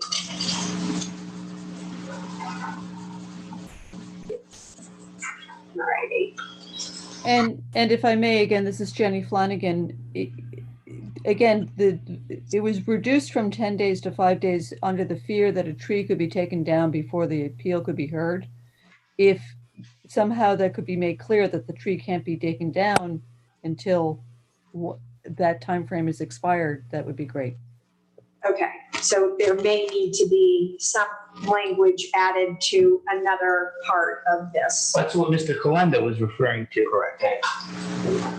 All right, this is the second time in the evening, Mr. Kalenda. Statutorily, you can do that. What you have here is you're talking about an appeal. After there's the hearing, then the appeal goes to the town council, correct? Correct. And the concern is that if you wait too long, the tree could come down before it even the appeals filed with the town council, correct? Mm-hmm. Okay. What Mr. Kalenda has asked for is a stay during the appeal period, so that even if the decision is to cut down the tree, there'd be a 10-day waiting period where the tree could not be cut down to see if there's an appeal filed. And if there isn't, then the tree can come down. If there is, the stay continues, correct? Or no, we shouldn't put days. We should say that Ms. Kalenda stated it previously when the process is taking place. There may not be a quorum. It may take more than 10 days. No, the appeal. Once the appeal is filed, then it's an automatic stay. Nothing can happen until the council hears it. But not 10 days. No, 10 days to file the appeal. If you don't file the appeal within 10 days. Then nothing happens until it's been heard. Under 214-8, you can do it. that solves the problem. Good, let's do it. All right, Next so we page. have that language cleaned up and clarified. And One more thing, yeah? what would be the penalty for taking that tree down? If someone did that. So some municipalities actually have mechanisms in place based on the size of the tree and its significant nature, and I believe in the species. We do have that in the administrative guidelines. Yeah. So in the last page of the administrative guidelines has compensation for destroyed trees. And it's basically replacement, and depends on the caliber of the tree. The DBH of the tree. It says that a 2 to 2.5 inch caliber tree measured 6 inches above the base of the trunk. And then it says that depending on the tree destroyed, how many replacement trees are needed to be planted to compensate for the tree that was cut down erroneously. So it could be like up to 3 or 4 or 5 to Right. compensate for a very significantly large tree. Correct. All right. Page 7. Just a few little editorials. Then at the bottom, preservation of significant trees starts, no significant tree on public or private property. Do we need to strike private property? Any tree equal to or greater than 30 inches DBH shall be removed without prior permission of the tree warden. So if we are going to go with the recommendation or the understanding that we would be causing ourselves legal exposure by trying to regulate or legislate trees on private property, we would remove Public. or private property. All right, remove property. And then the second one down, A, application, any person wishing to remove a significant tree on public property shall file a request with the Department of Public Works. Okay. Well, who would be, so I suppose a private property owner who has a big tree that's on public. Well, without putting in public property in there, if you fall into the definition of significant tree, it's saying you've got to put in a permit. Right. But if a person is wishing to remove a significant tree, they would need to file a request for a no-cost permit. But if we are only able to protect trees on public property, a person who wants to remove a tree on public property would have to. Correct. I just wanted to add the on public property after significant tree, because the definition of significant tree without that after it could be inferred that it's on private property is a significant tree. Okay. Madam Chair, we historically have a preference case of someone who wanted to put in a driveway, and it was a public tree, and it was denied. So, and they didn't want to change the location of their driveway. That tree's still there, actually. Think of it when I drive by. The other thing, it may be a little off topic, but I'm going to phrase it in a way to put it in topic. This is for the solicitor. If somebody wanted to put in a driveway and there was a public tree there, is there a permit process for the driveway in the town of Warren? You have to pull a permit in order to put in a driveway? Yeah. You need a road open permit, correct? There is a permit. You have to say how wide you want your driveway to be. You have to sketch out what you All right. Maybe that is that been changed, or has that always been the rule? So it's always been the rule that the permit is required. We recently revised the permit application form to include that drawing is required. But that process has been in place for this long that. Because if there hadn't been that town tree, do you remember this one, Chuck? On Seymour Street? Yes, there hadn't been that town tree in the way. Nobody there knew that, or at least the people speaking didn't say that they had put in any permit or anything. Their request was to take the tree down. It gets a little more complicated when there's not actually a curb or a sidewalk. Because the reason I say that is because if the tree had come down, nothing was mandated that they even put in the driveway. Because they've never done a thing since they wanted that tree down, which has always just been kind of odd to me that they hated that tree. Which is part of the reason that we put in number 5. If that person had pulled a permit, then that would tell us they were serious about. And the process would kick in. And the process would kick in, and they would automatically be permitted to take the tree down. But just saying, I want to put a driveway there, that's why I want the tree down, doesn't. So is there that's a public tree. They can't do that on a public tree. No. They can request. They can request it on public. They're requesting it. Right. So then should that be a no-cost permit? If a private citizen wants to remove a public significant tree, I think we remove the no-cost permit. I mean, I don't know.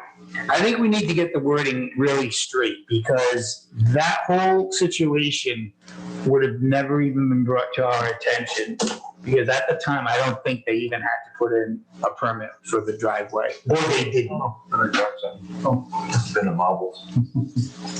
So I think if somebody is going to put in a permit, there should be a site review before we give somebody a permit and then they cut down a public tree. We don't even realize it happened. And then what's the penalty? You plant 5 trees.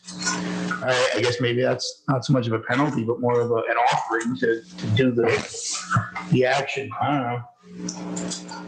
Yeah, you can't just cut down a public tree. Is that what you're saying? Well, at the moment, no, you cannot cut down a public tree anyway. Correct. Right. Yes. Right, you have to request that the highway department or the town cuts down a public tree. Right. What I'm saying, I want to just make sure that there's a linkage between a permit and a site review to make sure that there's no tree there. Because I think it was interesting that the way that whole process played out, if the tree hadn't been so big and they argued that it was in the road, they went on and on and on. Then they even threw in the we want a driveway. I'm just saying that I think make sure that the two are linked, that's all. I'm not debating anything. I'm just saying that the permit process needs to accurately identify a tree. Okay. That's all. But if you take out the wording of private, then you're not protecting significant trees on private property. Correct. And well, if it's on their property, that's a different story. we're saying that, we're trying to say that, we're trying to put a little delay to the action so that can be investigated. Because I know many people call me, I have a big tree, and it's a private tree. I'm afraid I want to take it down. So who are they going to call? They're going to call a tree company to say, is it a dangerous tree? Is it not a dangerous tree? If that tree company or the homeowner has to get a permit and it gives the tree warden or the tree commission a chance to look at the tree, maybe the person can be reassured that that tree does not have to come down, or maybe it does have to come down. So there's that. I thank you for explaining that way, because I think that was kind of my point in the beginning, was by requiring a permit, it gives a little bit of time. It's to at least approach the property owner and say, what are your concerns? Do you realize you have one of the most significant trees in the community in your yard? You might have an opportunity. There was a situation last year where a significant tree came down, and it it was completely unnecessary because it was just, the developer thinking that he was, improving the property. He went around and sold the property, and then the buyer wished the tree was still there. So, I mean, there are situations where having a bit of delay makes sense. It's not impinging on someone's right to take their tree down, but it's at least, as you say, an opportunity to have a discussion. Have a discussion. A slight delay, but have a discussion. Can the tree be saved? Does the tree need to come down? So that just sort of went off in a direction, and I'm not sure exactly where it fits into where we're at on this page that we were at the bottom of, page 7. If we could just complete that, I think the discussion that just ensued applies to page 8. At the bottom of page 7, application, any person wishing to remove a significant tree on public property shall file a request for a permit with the Department of Public Works. So I would like the word "no cost" to come off of that permit, come away from before permit, because if a person wants to remove a significant tree or any tree on public property, I don't think it needs to just be a significant tree. It should be any tree on public property. Remove, any tree. If I may, this is Jenny Flanagan. Yeah. Without the language for on private property, in many ways, this is all covered back at the beginning of the ordinance in section 1-10, I believe, where 18-110, a permit shall be required for removing any public tree. You're right. I'm sorry, because this is under, I got lost in that we are in a section that is titled Preservation of Significant Trees. So obviously this would apply to a significant tree, not just any tree, but it would be on public property for the sake of this conversation, unless we are going back to saying we could have the stopgap and say any significant tree should have some removal of any significant tree should have some discussion as to the safety, the condition, the real necessity for that tree to be removed. This is why the Tree Commission really wants private property to be included in this language, because the trees on public property are already protected by this ordinance. You can't remove a tree on public property without a permit, as it stands right now. But we are getting into dangerous territory, requiring private property owners to be obligated to pull a permit to remove a tree on their private property. While I think it's a fine idea, and I wish it were perfectly legal to do, apparently it is not. So can I ask, how is that different from requiring a demolition permit from the Historic Commission in the historic zone? Good question. I believe the solicitor is going to point out to you that there is no enabling legislation that sets up regulating private trees where there is enabling legislation which sets up historic properties. Jenny, this is Tony DeSisto speaking. I've been looking at this since the last meeting, and I was unable to find any statutory authority which would authorize the town to regulate trees on private property. I have to tell you that this is an issue that other communities are discussing also. I've had a chance to speak with the solicitors in one neighboring community in particular, and he's in the same boat that I am. We just couldn't find anything that would allow a town to enact such an ordinance. And you're correct, John is correct. That's not the case with a demolition permit. That goes under the state building code. Unfortunately, there is not a landscape code which regulates, trees on private property. If there were, statutorily, we go forward on it.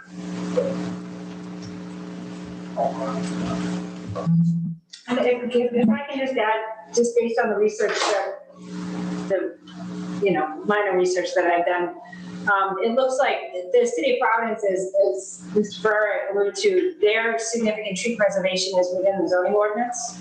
It's not within their town code, it's within the zoning ordinance. And then in the city of Newport, they limit the jurisdiction for private trees either to properties where the property owner has nominated the tree for a designation as a significant tree, or in the case that the tree has been designated as a historic tree by the Historic District Commission.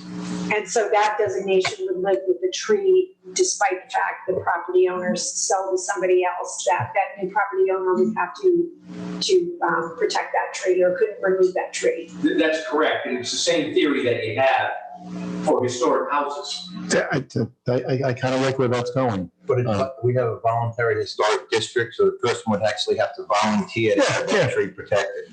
Well, and that's what I was going to say. So would a person could reject the nomination of a tree that existed on their property from being designated as historic or significant? Correct. Just as if someone could reject, they have a historic house, it is a historic house, but they don't go for that designation.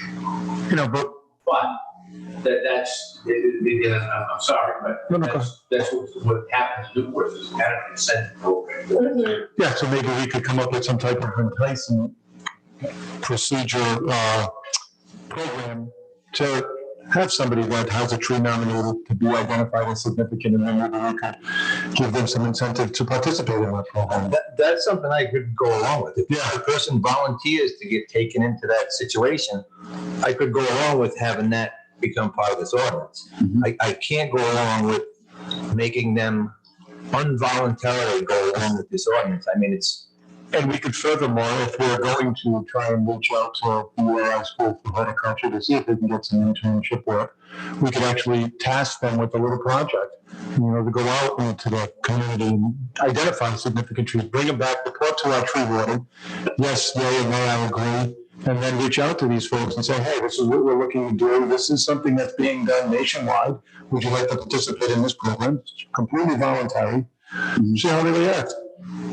And just to emphasize again, that the designation would attach to the tree and not the property. Correct. So if subsequent property owners came in, there would be this designation. And they would know it when they bought the property because it would be recorded in land evidence. Correct. Yes. Okay, so another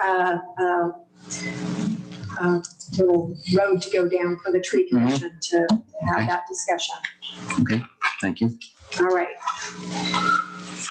Page 6. So, oh wait, no.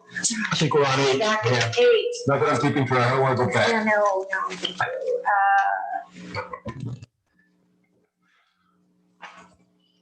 So B, required findings for approval in order to grant permission to remove a significant tree. The tree warden, in consultation with the director of public works, the chair of the tree commission, must make one or more of the following findings within 10 business days. But the following language refers to if we were protecting, if we could.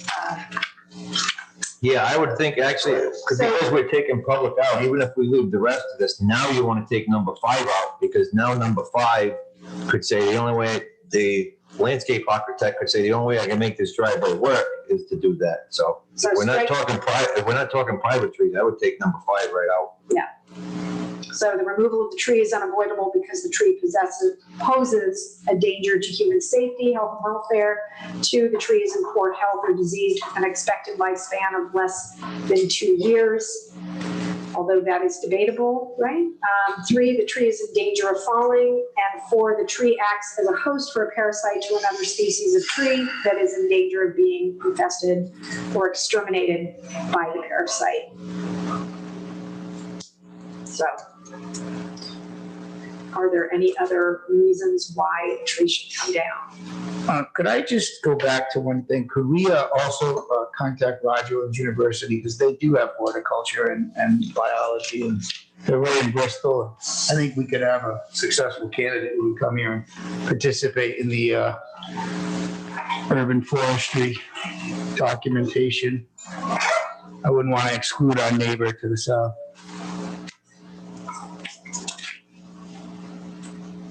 Added Arwu into that.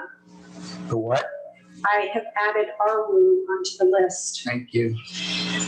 Alrighty, continuing down. So section 18-117, penalties for any violation. In A, we've added in consultation with the Director of Public Works and the Chair of the Tree Commission.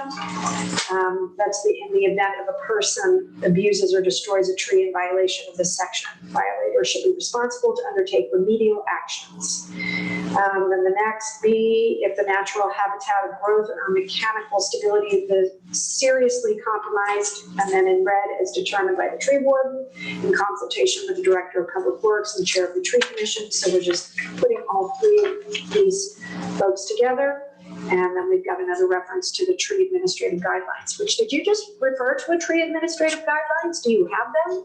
Yes. Are those official for the town of Warren? Yes. We talked to those, yeah. So why has that been a question that we don't have that?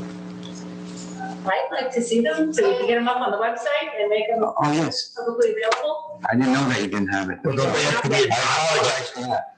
That's they all. have to be adopted by the I think town we adopted them. council? Doesn't it say right on the front page that it was adopted? It was. And Yeah. Well, this is old language approved by the park commissioners, but this was adopted when the ordinance was passed. This was part of the I ordinance. believe I remember that one. Yes. Through, yeah. Yep. Yes. so was that your last round?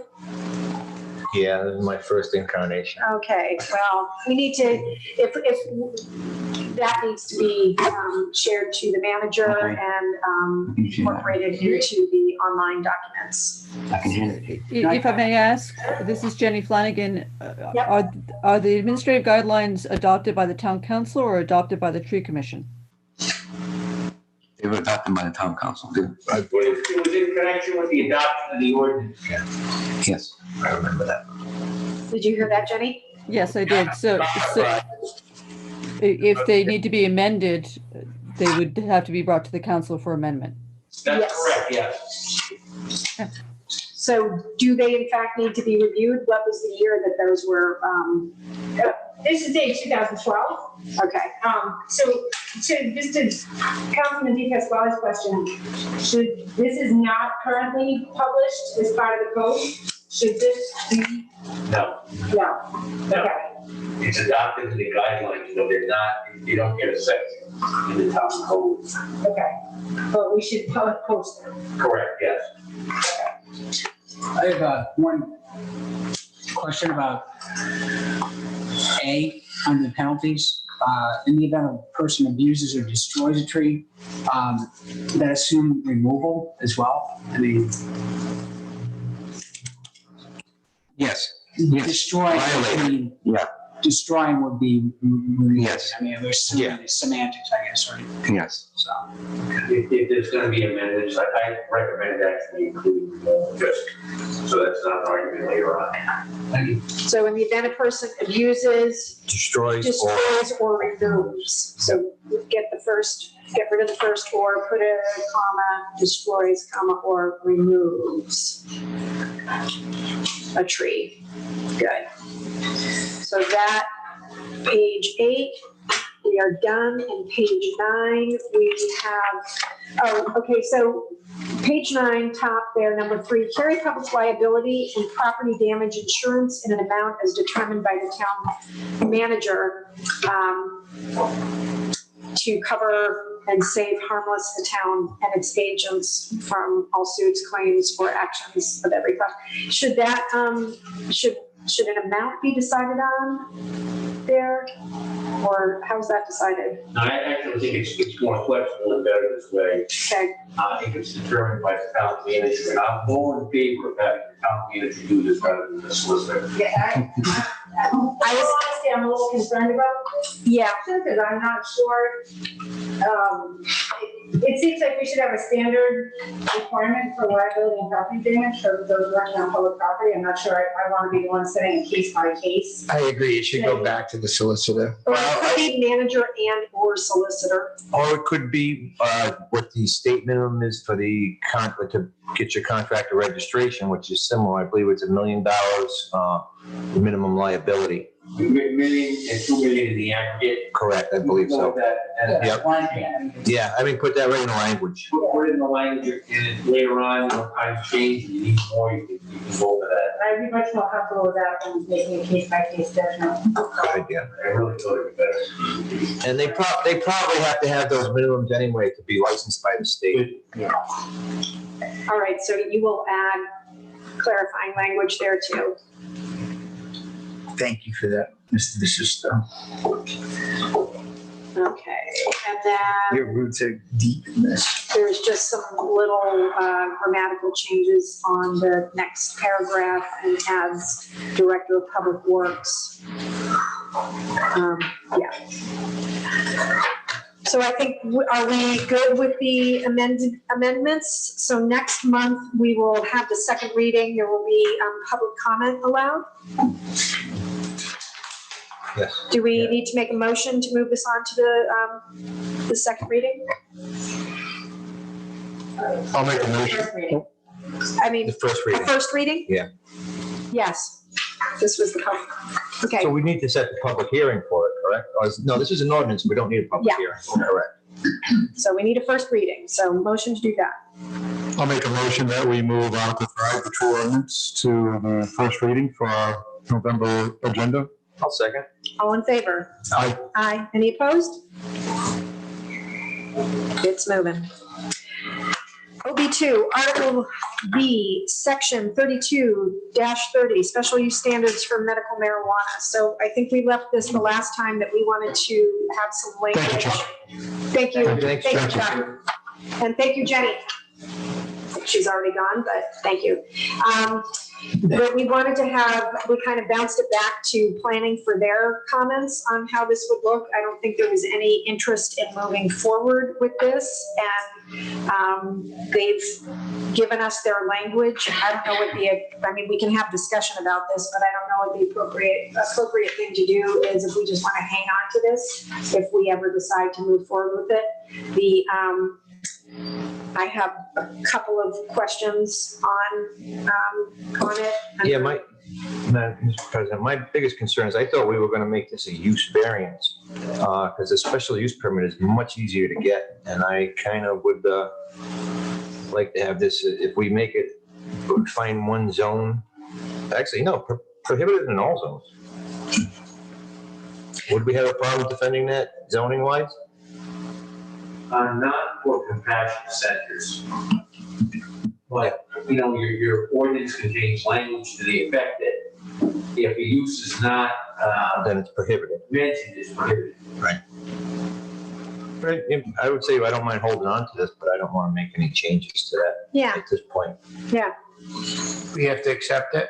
No, I'd actually have a table.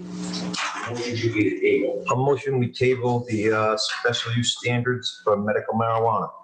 I'll second that. All in favor? Aye. Aye. Any opposed? All right. Table. New business. NB1 is letter from the open frame DBA Dudek Bowling Lanes requesting discount on the game machines. So we went through this with the restaurants in town, giving them some relief from their permits, and we have some, Dudex has requested something similar, not specific here.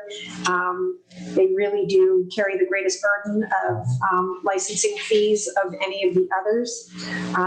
They have a $1,200 6 gaming machines at $200 each permit, and then the bowling alley license of $126. And I know that their business has been deeply, deeply hurt by the pandemic, and people really aren't bowling, and thus they are not using their gaming machines. And they I would definitely support giving them some relief. I'm not as concerned about the private clubs because we have no way of really knowing what's going on there and how that's being used. And then the gaming machines are just such a nominal that are at the bottom that are non-coin operated or such a nominal amount. I'm not as concerned about those, but Dudex is a real concern for me. Discussion. What did we discount the? We gave it 25%. 25%, yeah. I'll make a motion that we deduct, we give Dudex the same 25%. Should we increasing that because they're actually, do they even have a business going on right now? They are open, but they are really limited. Yeah, They've been hit in a way that I think is probably greater than. Educate me, the 1,200, is that due now, the 1,200?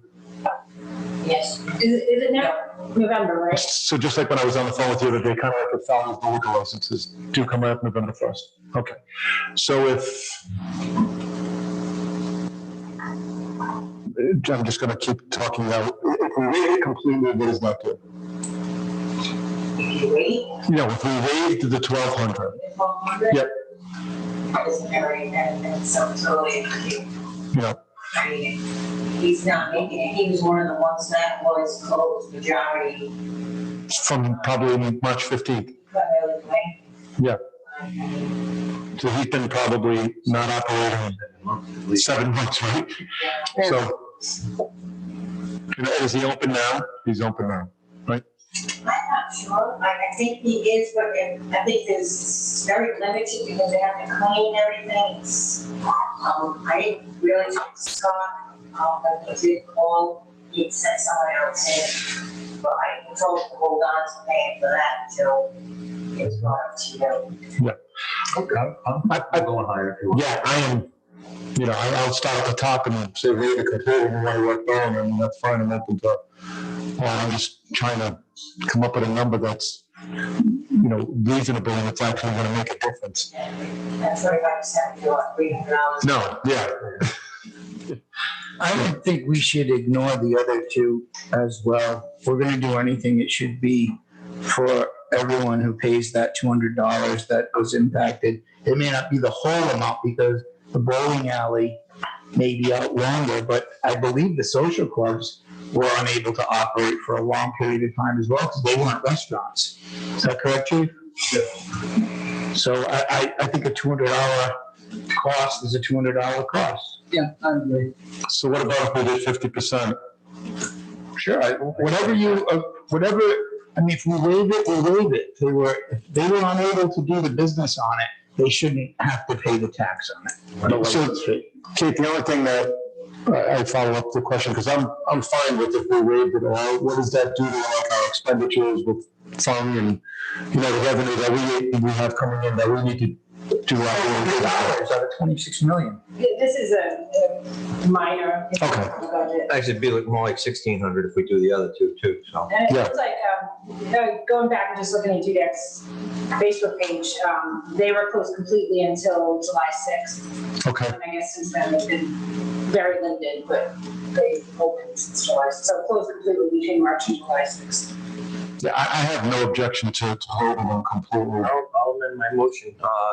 I make a motion that we waive all of the fees listed on the memo from the town manager, which includes Dudex, Club Restivo's Cultural Portuguese de Warren Portuguese American Club, the Market Street Pub, the Galactic Theater, the Windmill Hill, and the Warren Italo American Club.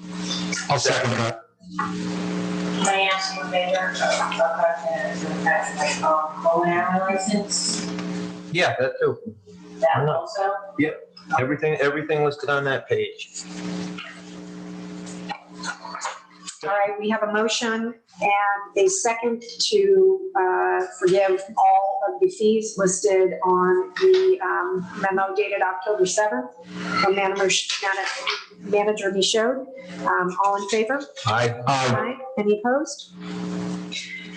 So that includes the non-coin operated as well? Correct, yeah. Yeah. Yep. So. Thank you, Madam President. You're welcome. NB2. Request from Black Boat Inc. for referral to the planning board and request a public hearing to amend Warren zoning map for residential 6 R6 waterfront district to industrial shipyard waterfront district, assessors plat 6, lots 11, 25, 93, 99, 107, 108, 109, 111, 114, and amend from residential 6 R6 to industrial shipyard waterfront, assessors plat 6, and lots 4 and 101. We did, and then NB3 is connected. We did receive a letter from their lawyer, Mr. Tights, requesting that we do this and explaining why. Is there any discussion on NB2? Yeah, I have another letter here dated today. Yeah. He wants us to not set a date for the public hearing. That's correct, yes. Yeah. What is going on is this is in connection with a master plan application from Long Folks. So as Mr. Tights correctly points out in his letter, under the state statutes which he cites, what he'd like to do is have the zone change and the ordinance amendment change run concurrently, so that if master plan approval is granted by the planning board for their project, it would be a conditional grant. It would be conditional on the town council granting the ordinance change and the map change too. That would be conditional by you, by the way, with the statute, and then it would go for preliminary plan approval if the application walks through the whole thing. That's the way it's set up statutorily. There's a good reason for that, by the way. They're asking for a zone change, a map change, and an ordinance change. When it comes back to you, if it gets approved by the planning board, you'll know why you're doing what you're doing and what the effect will be of your change to the ordinance. You will see what the planning board's already approved. So you're not flying blind. I'm just going to interject if you would like to make a comment after a moment. It has been pointed out and reminded to me that as you are speaking, and this is Carrie Cronin, please identify yourself. It is becoming increasingly difficult for members of the public to know who's speaking and at what time. The previous statement came from Solicitor DeSisto. Next, we will hear from Councilman Hecker. Sure, Brant Hecker here. I guess I'm getting way ahead, but what if the council denied this request ultimately? Where would this leave the applicant? If the master plan, and this is the solicitor, Mr. DeSisto speaking, if the planning board approves the master plan application conditionally, and then the matter comes to the town council, and the town council denies either the ordinance change or the map change, the project's over. The project is over. The project will be over. And done. Okay. Okay? So there's a certain amount of risk with the applicant going forward. But this is the way it's set up statutorily. And what they're requesting is something that is contemplated in the statute. I think it makes your job a bit easier, because as you're being asked to make these changes to the map, the zoning map and the ordinance, you will know what is going to happen if you do make the approval. I would note too that I had an email exchange with, I believe it's Attorney Amy Goins on the call, just to make sure that, you know, you have a certain time limit with which you're supposed to make your decisions. They understand that things can take a little bit longer on the planning board, and they waive those time limits that are set forth in the statute. Yeah, that's written in their letter to us. Correct, yes. And Amy pointed that out to me this afternoon. So should we proceed by continuing this to next month? What should we do for these two? I think we might refer to the planning board. Yeah, we'd be referring to it. Okay. 2 months. First, refer to the planning board, and second, on the request for the public hearing, what you would do is not set a date for that, Okay. but state in the motion that the public hearing will be set upon completion of the planning board's master plan review and also for their recommendation on this. Correct, Bob? All right. I will, In a moment, we may have somebody calling in, and I'm not sure who it is. It may, in fact, be the solicitor. It might be Tights or somebody from his office. Yeah, I was told Amy Goins, who's one of the lawyers on this application, would be calling in if there were any questions for her. She was not planning on making a presentation, but would be available for any questions if any came up for her. Hello, this is Amy Goins. Can you hear me? Yes, thanks, Amy. Hello, everyone. Attorney Amy Goins representing Blount Boats.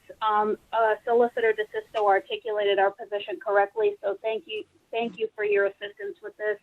And we do consent to extending the council's deadline for action on this matter. We're just asking, as Solicitor DeSisto stated, that you please refer this to the planning board with the public hearing to be set at a later point in time once they've completed their review of the development application.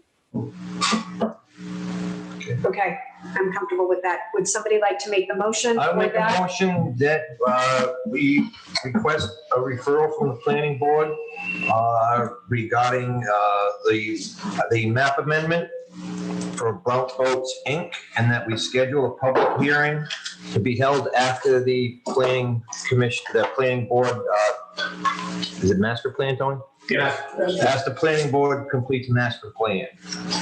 I'll second that motion. All in favor? Aye.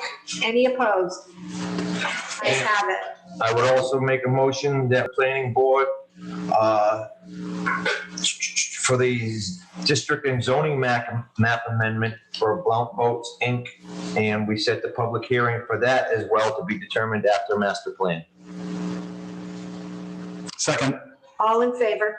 Aye. Aye. Any opposed? Ayes have it. All righty. So referrals with time to make all the necessary steps. Could I ask a question?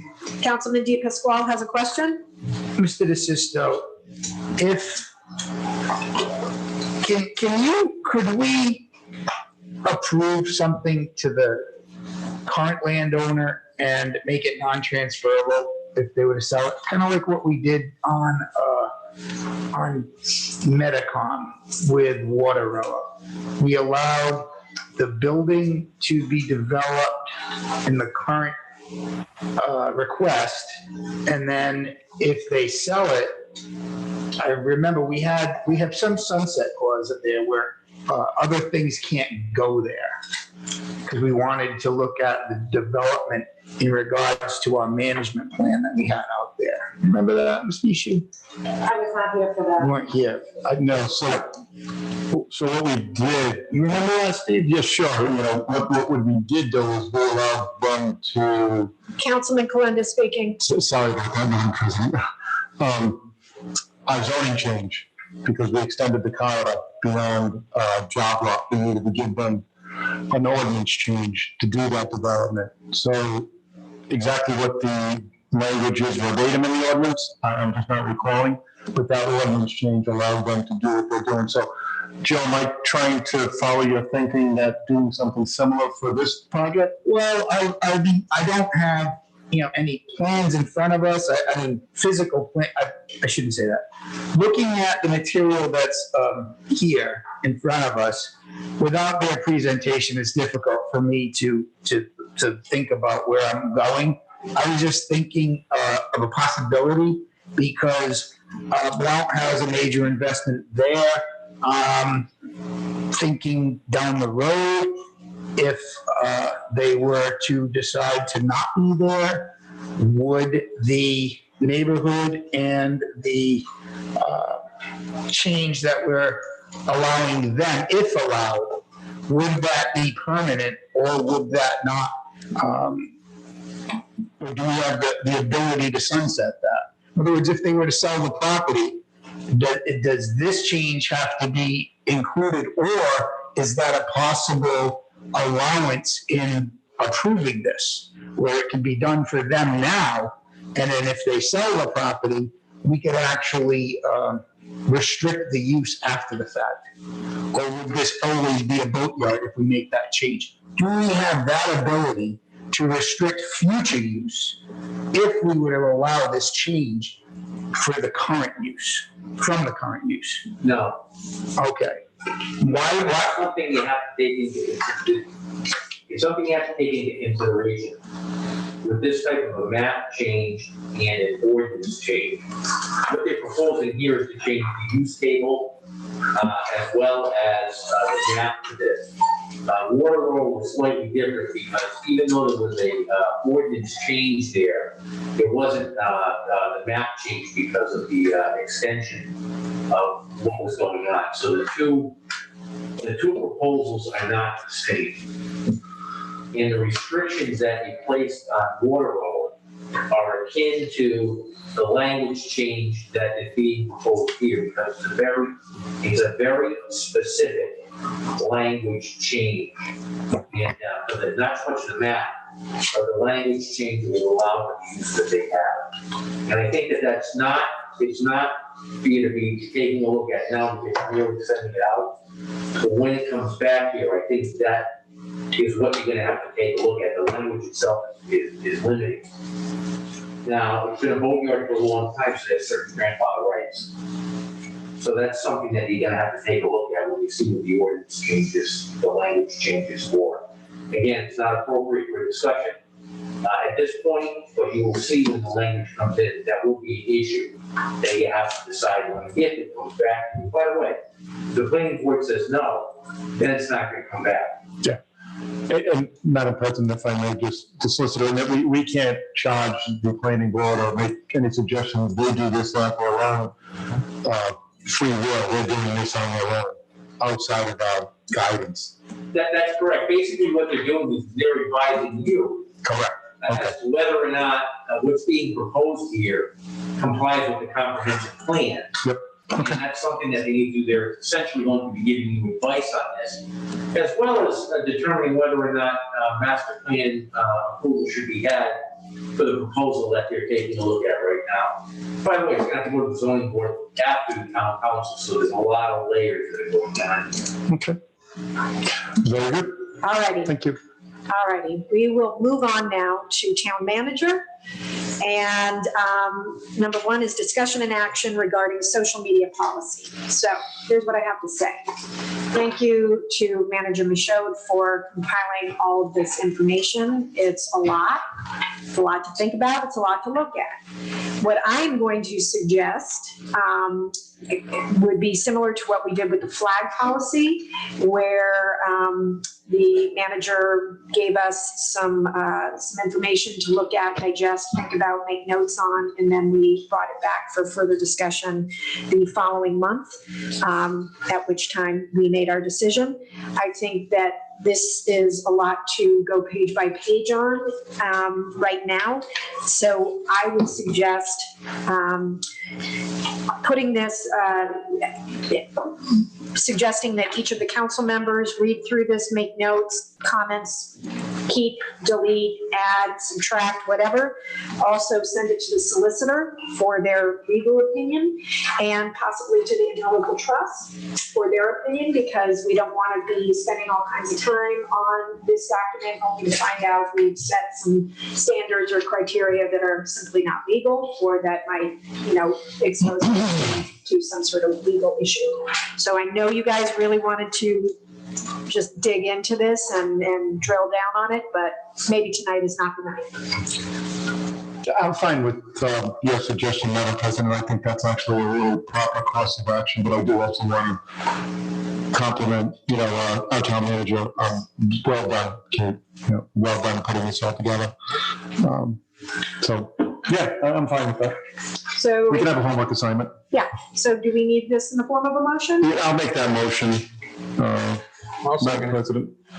So move that we move discussion and action regarding social media policy to November 9th. And with comments from the council, the solicitor, and the interlocal trust. Correct. All right, all in favor? Any opposed? Ayes have it. Thank you. Number 2, grant awarded to the town of Warren by the Center for Tech and Civic Life.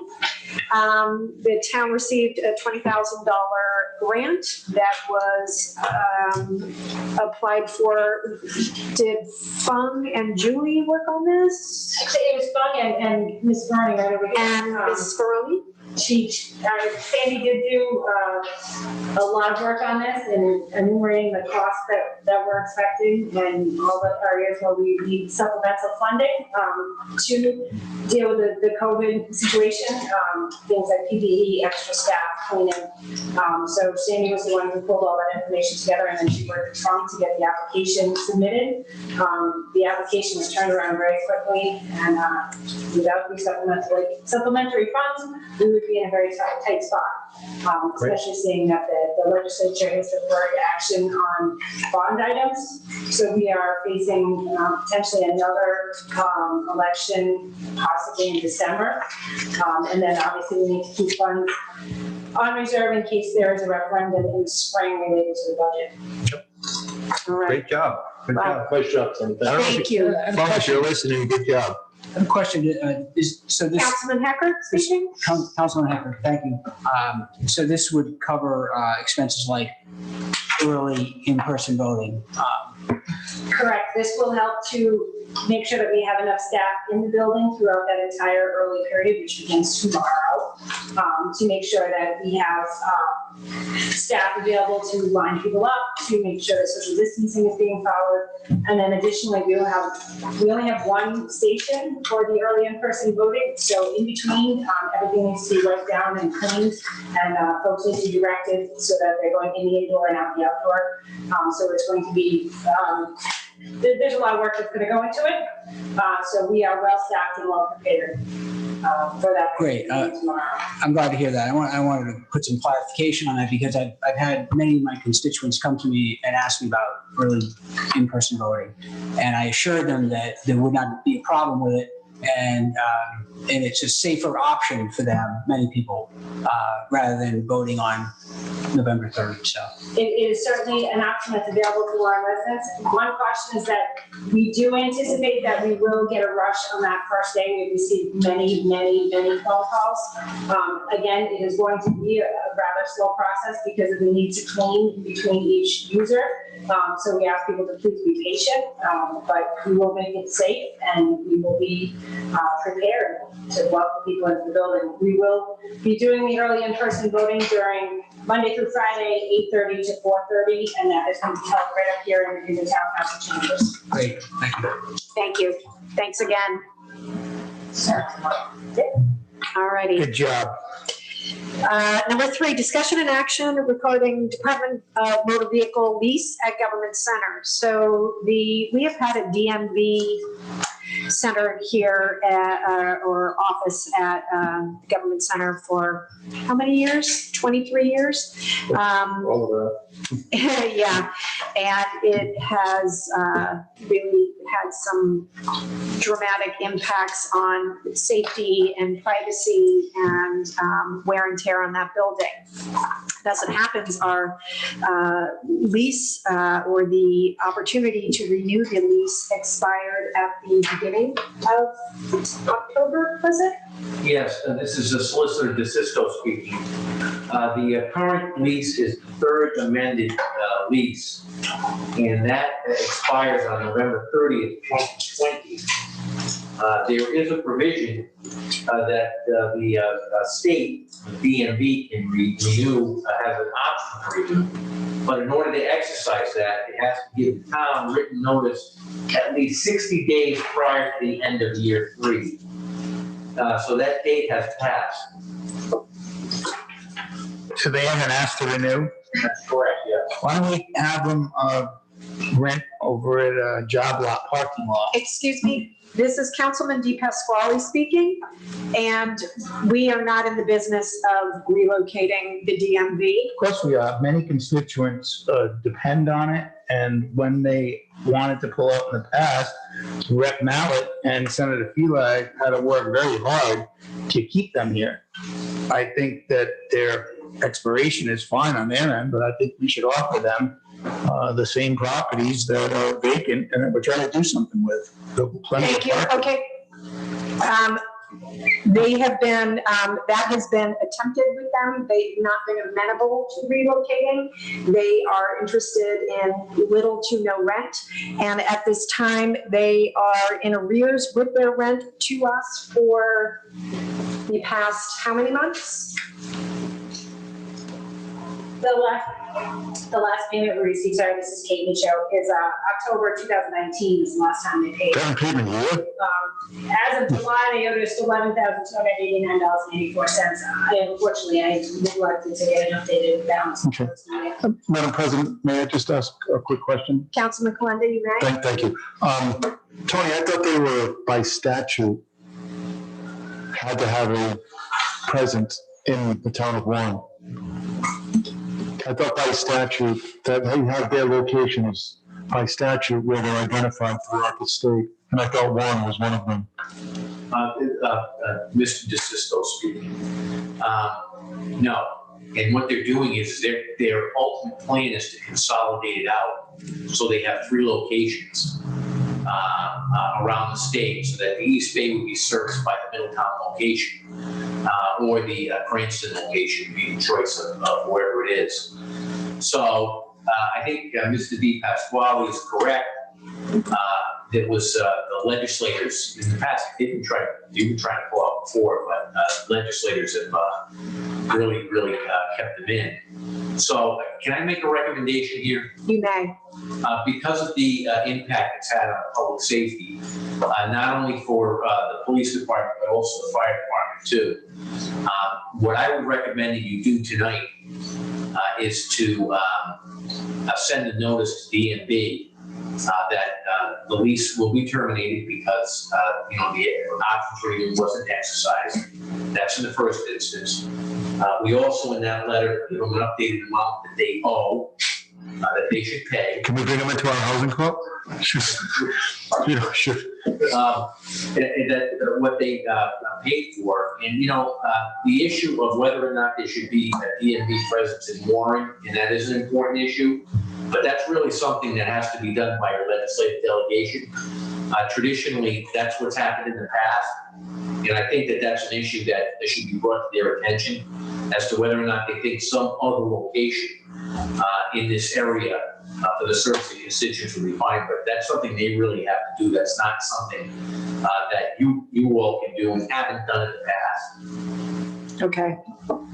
So could we send a letter? Did I hear you correctly that we could send a letter to our legislative delegation asking them to work on a location in Warren? It's vacant. I think that's the rule of the council. I think it would be a good thing for the empty buildings, the empty storefronts on Metacon. Yeah, I would really like to keep, this is Councilman Hamlin.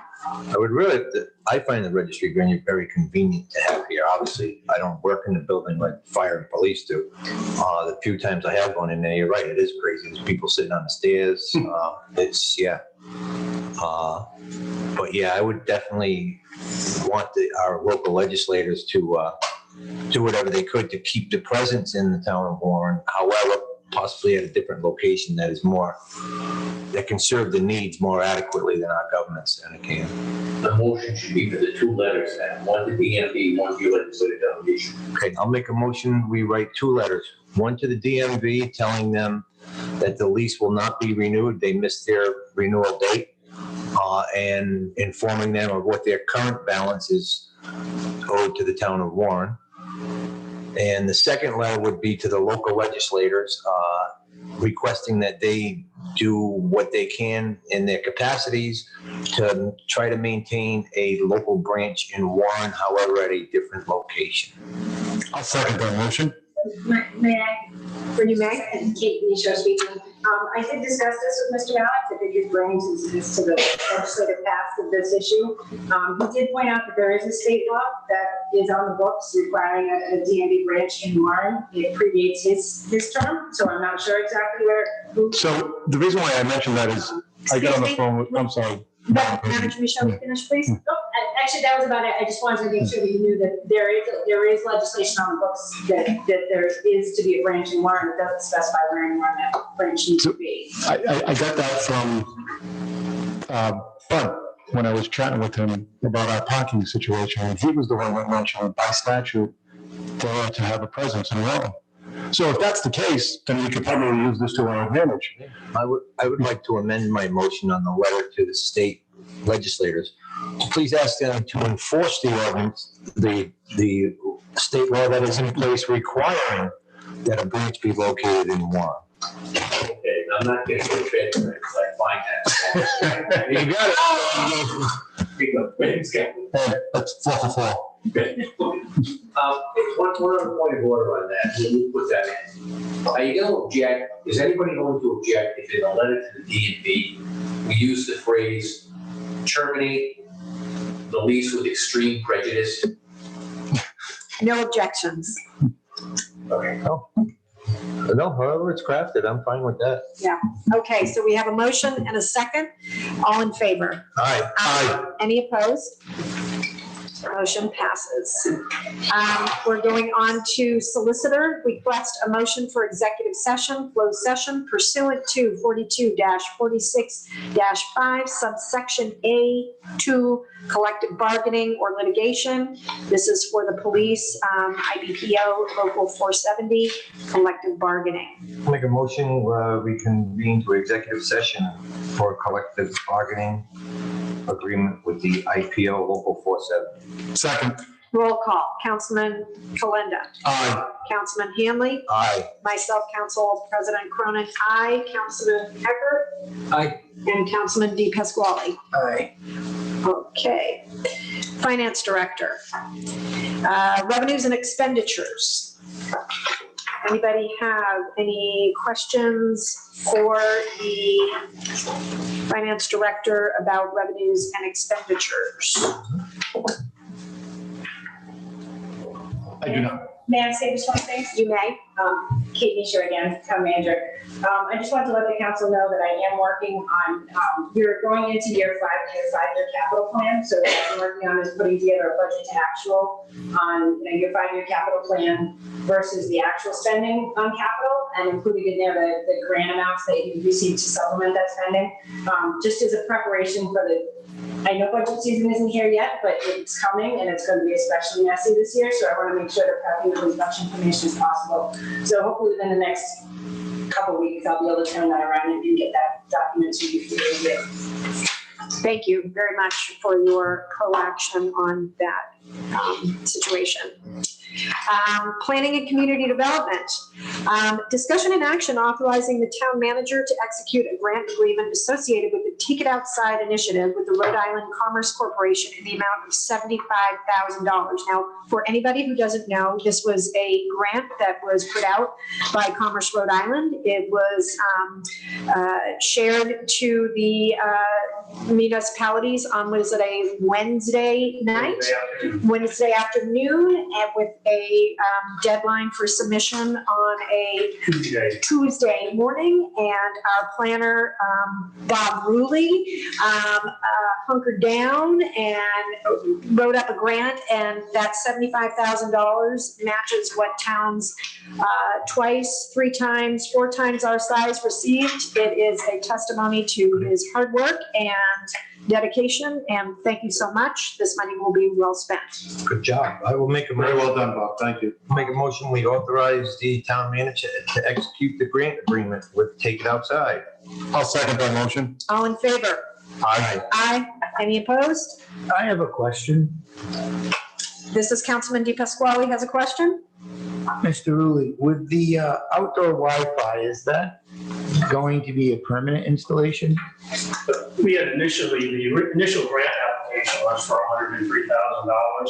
$50,000 of that was the cost for the outside Wi-Fi. So it's unlikely that we will be able to, it would have been perfect, yes, but it's unlikely we're gonna have suitable funds to do that. We've been discussing that one for a while. All right, thank you. Alrighty, discussion and action. Yeah, talk to the governor.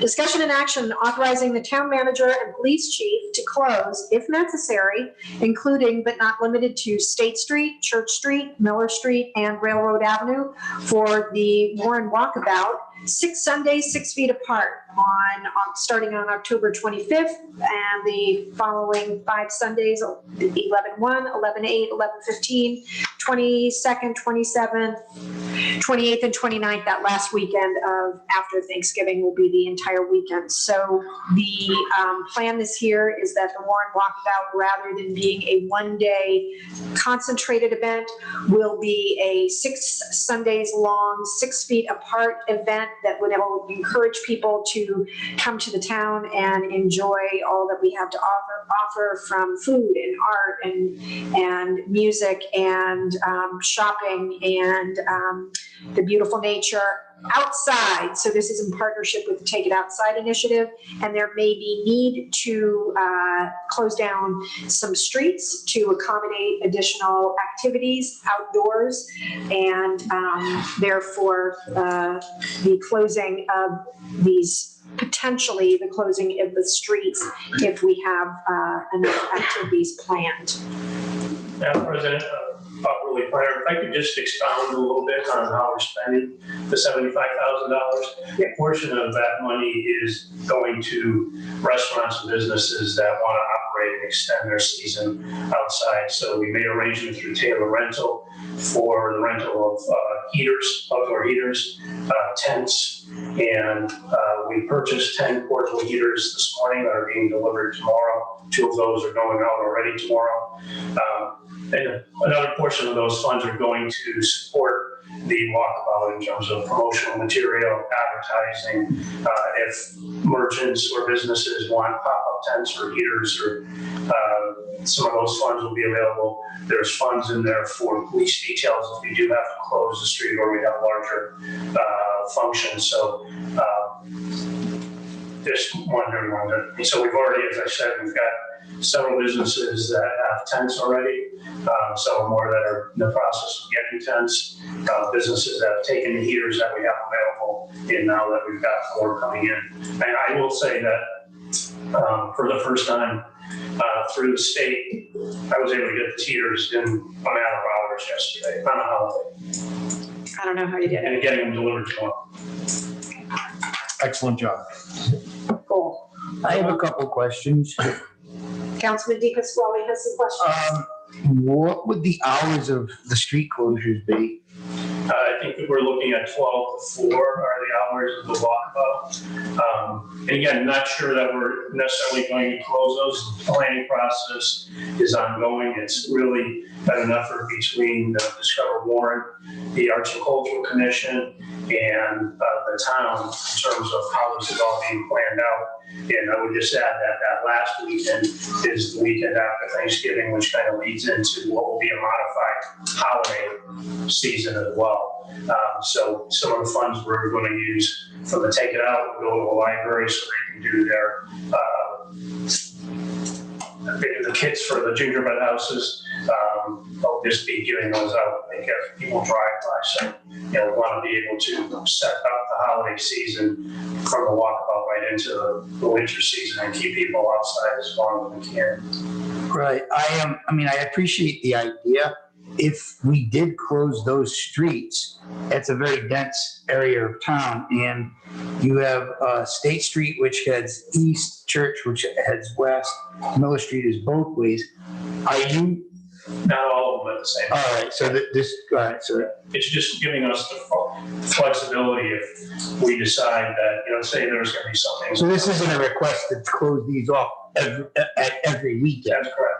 It's just giving the chief and the manager the flexibility to, if there's a request, like definitely not all of them. You guys aren't new to the downtown area. I just looked at it and needed a little bit more explanation. Thank you. Did we decide Miller Street was not part of this. I thought we removed Well, I mean, Miller the only Street. reason we kept it in is where there was a decision to close the lower section to let Revival and Square Peg Okay, and move into the street for a period. okay, yeah. But this is all pending restaurant, retail, art, and whatever pop-up music kind of happens, participation and need. We may or may not end up closing any streets. That's correct. And if I might, just one other point, Katie, show, just to note that we're also working closely with the fire chief, because obviously there's a rescue station on Miller Street and Railroad Avenue is the central fire station. So, you know, any plans would involve him and would not impede that public safety in any way. I'd like to just comment, Brant Eckert, thank you, Joe, for bringing that up, because I live right in the area, so I'm very familiar, and I just feel a little concerned that people wouldn't get noticed until the very last minute, and if we can somehow give them some more advance notice, that would be very helpful. Yeah, I mean, I think the likelihood that we're going to end up doing that is not large. I mean, we're trying to work with the artists and studios at Cutler Mill to try to do something larger there outside. And again, I think we'll have a little better understanding after this week as to what this is all going to look like. So we would have adequate time to get notice out to people. But the social distancing part becomes difficult as well. We start closing the streets off. All right, then there's that. Any other questions? Okay, do we have a motion? I will make a motion that we authorize the town manager, police chief, and fire chief to close, if necessary, the streets listed on the agenda for 10/25, 11/1, 11/8, 11/15, 11/22, 11/27, 11/28, and 11/29. I'll second that. All in favor? Aye. Aye. Any opposed? Ayes have it. And finally, discussion and action regarding amendment to section 11-373 of the Warren Town Code to add D. Any applicant not meeting the criteria set forth in this ordinance may appeal their application to the town council. Mr. Rui, just explain to us exactly what this. So in the ordinance, it prohibits mobile food establishments within 250 feet of an existing restaurant. I don't know if the intention of the council when they adopted the ordinance was to include fast food chain restaurants. There had been an application that had become for zoning to have a mobile food establishment within 250 feet of Dunkin' Donuts, McDonald's. So this is just giving an applicant one opportunity to present their case to you as the town council, rather than just have it summarily dismissed because the ordinance doesn't allow anything within 250 feet. So basically, just it allows them to come to us to ask relief from that too. Yeah, it's a case by case basis. Yep. Charging. All righty. Madam Chair, Yes.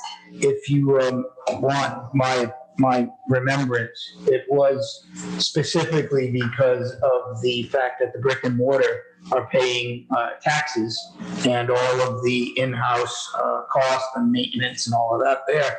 And this was really refreshed back when a local uptown decided to have the Big Bang Burrito.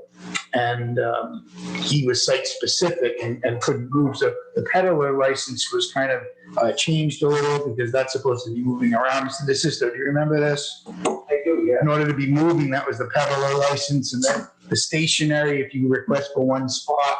So it actually was, times were different back then also. There weren't a lot of food trucks. So we were erring on the side of the established brick and mortar. But Thanks for the historical perspective. So do we have a motion to make this amendment? Well, I actually, what we need to do is move to a first reading. Okay. I have some modifications to language that I think are appropriate for this. Great. So we can put it down for next month, I'll look at Bob. Okay. So motion to move to. I'll make a motion, we move the amendment to section 11-373 to next month for first reading. Second. All in favor? Aye. Any opposed? Ayes have it. Pile's getting smaller. Okay, tax assessor, abatement and additions to the 2020 tax roll. Mr. Leadham, are you with us? I am. Can you hear me okay? We can. Okay, so there are, I guess, abatements for $4,487.78 to the 2020 tax roll. That was basically a handful of changes, a couple for tax appeals, some DMV errors, very typical abatements. And then there's also additions to the 2020 tax roll in a similar amount, $4,816.09. And that was primarily new construction made up the majority of that, and then a couple little add-ons for late filing and a DMV error. I like when the additions exceed the abatements. I will make a motion, we abate 2020 in the amount of $4,487.78. Second. All in favor? Aye. Aye. And I will make a motion that we put in an addition of 4,000 for the 2020 tax, $4,816.09. And I'll second that. All in favor? Aye. Aye. None opposed? Thank you. Thank you, Mr. Leadham. Thank you. Good night. Good night. Police chief, request approval to build an attached garage Sally Port in the back parking lot of the police station in the amount of $30,000. This project was previously approved and budgeted out of the allocated capital account 01-020-21-0029. Any questions for the chief? No, Chief, what's the actual size of the garage area? We're going to change it a little bit. It originally was 22 by 20, but we spoke to the contractor and the building inspector, so it's actually going to go 24 feet. Originally, the original plan was that they were going to make a hip roof. Last week when we met with him, he felt it'd be better if we do a roof that comes off the building. Okay. A little pitch. Yeah. Okay. It'd be cheaper. He also agreed that, told us that he would build the structure off-site. Okay. And then he was gonna know somebody in town who was gonna put in a truck and bring it in and put it up. So we're actually kind of surprised that he was actually doing this year because we didn't think it was gonna happen. Yeah.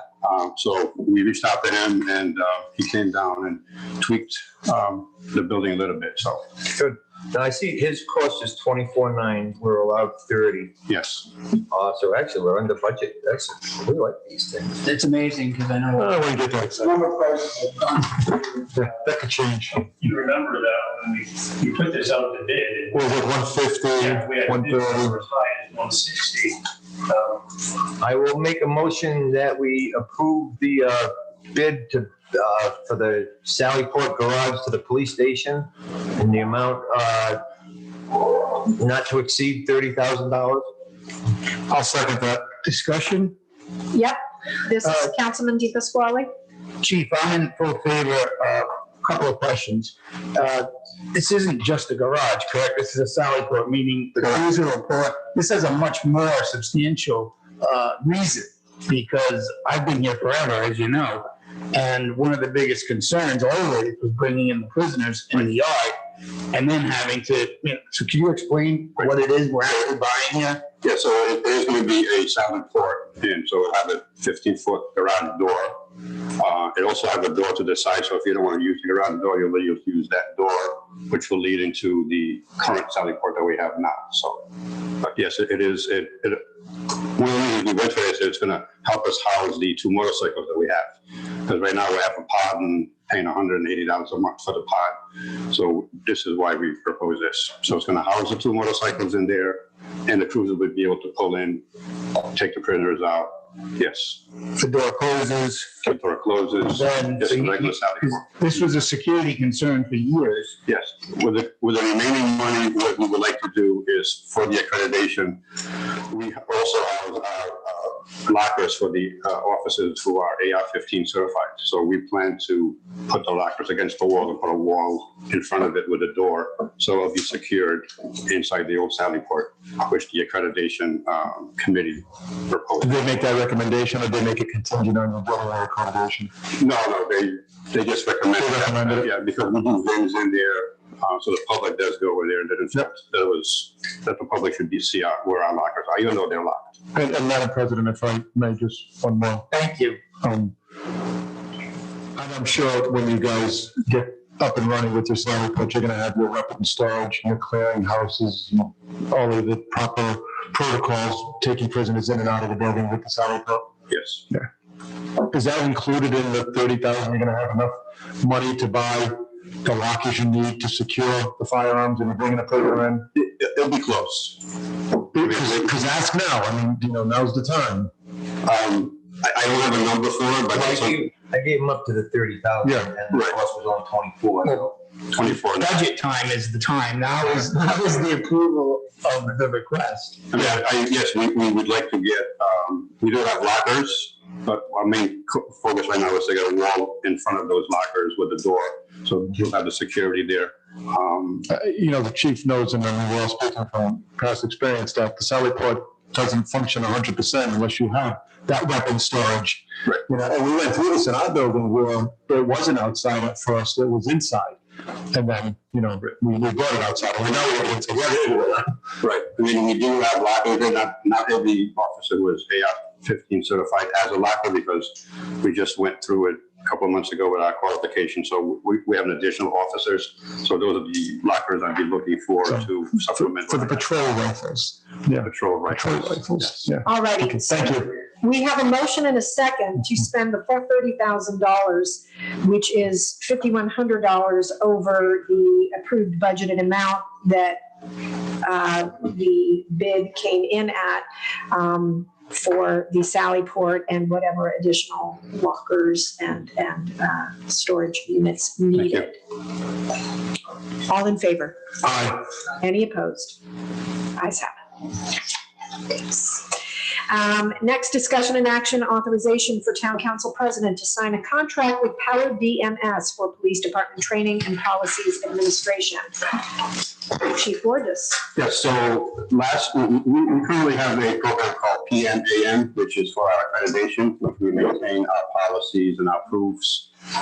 And everything that we need for the accreditation, we have to have a program. Power DMS, last budget here when I was there, I asked to purchase Power DMS.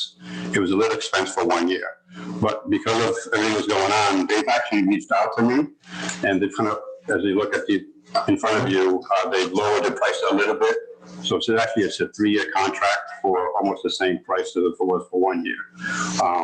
The first year is only, like you said, like I showed you, it's only a little over $1,000, which I have plenty from in my training budget. Originally was for the full boat.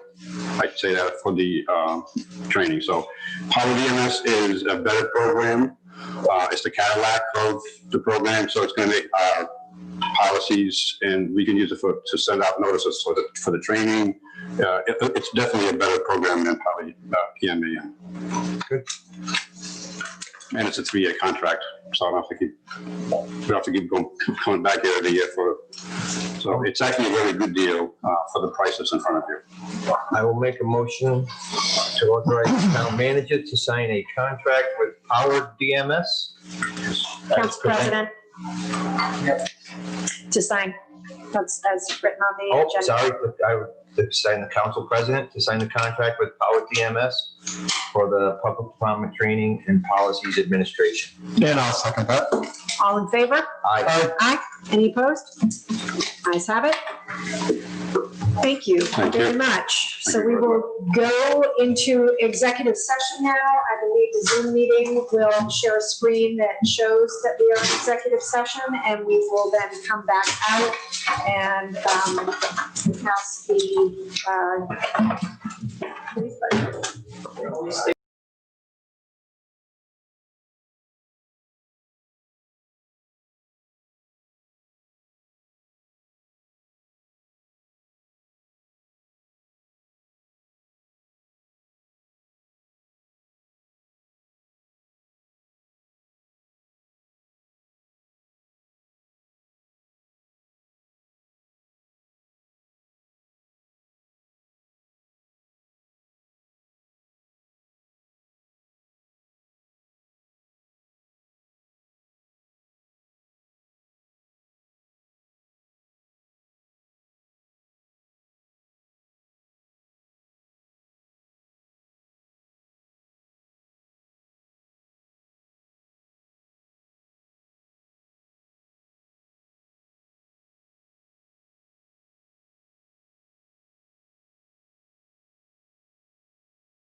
clarification.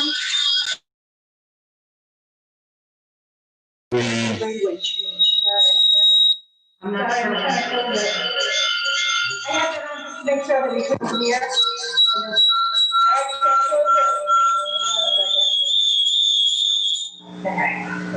Sorry, well, and that would have happened if the sound had come on when we were in executive session, so that's why I did that. Thank you. So I will make my motion to approve, according to what the solicitor presented in executive session, the discussion and action regarding the ratifications of the International Brotherhood of Police Officers, IBPO Local 470, the collective bargaining agreement. I'll second that motion. All in favor? Aye. Aye. Any opposed? Ayes have it. Madam President, if I may, just to ask for town manager, this is Stephen Antonucci speaking, Assistant Town Solicitor. The town manager had asked us for one clarification with that the additional detective is going to be coming out of the current staffing level. There's not going to be an additional person added to the police department outside of the current staffing. There will be 2 additional police officers. The additional detective will come out of that 2 officers. There's not going to be an additional officer added, just as a point of clarification. Thank you. So the motion will reflect that clarification. So moved. And it was approved. And now we can entertain a motion. Second.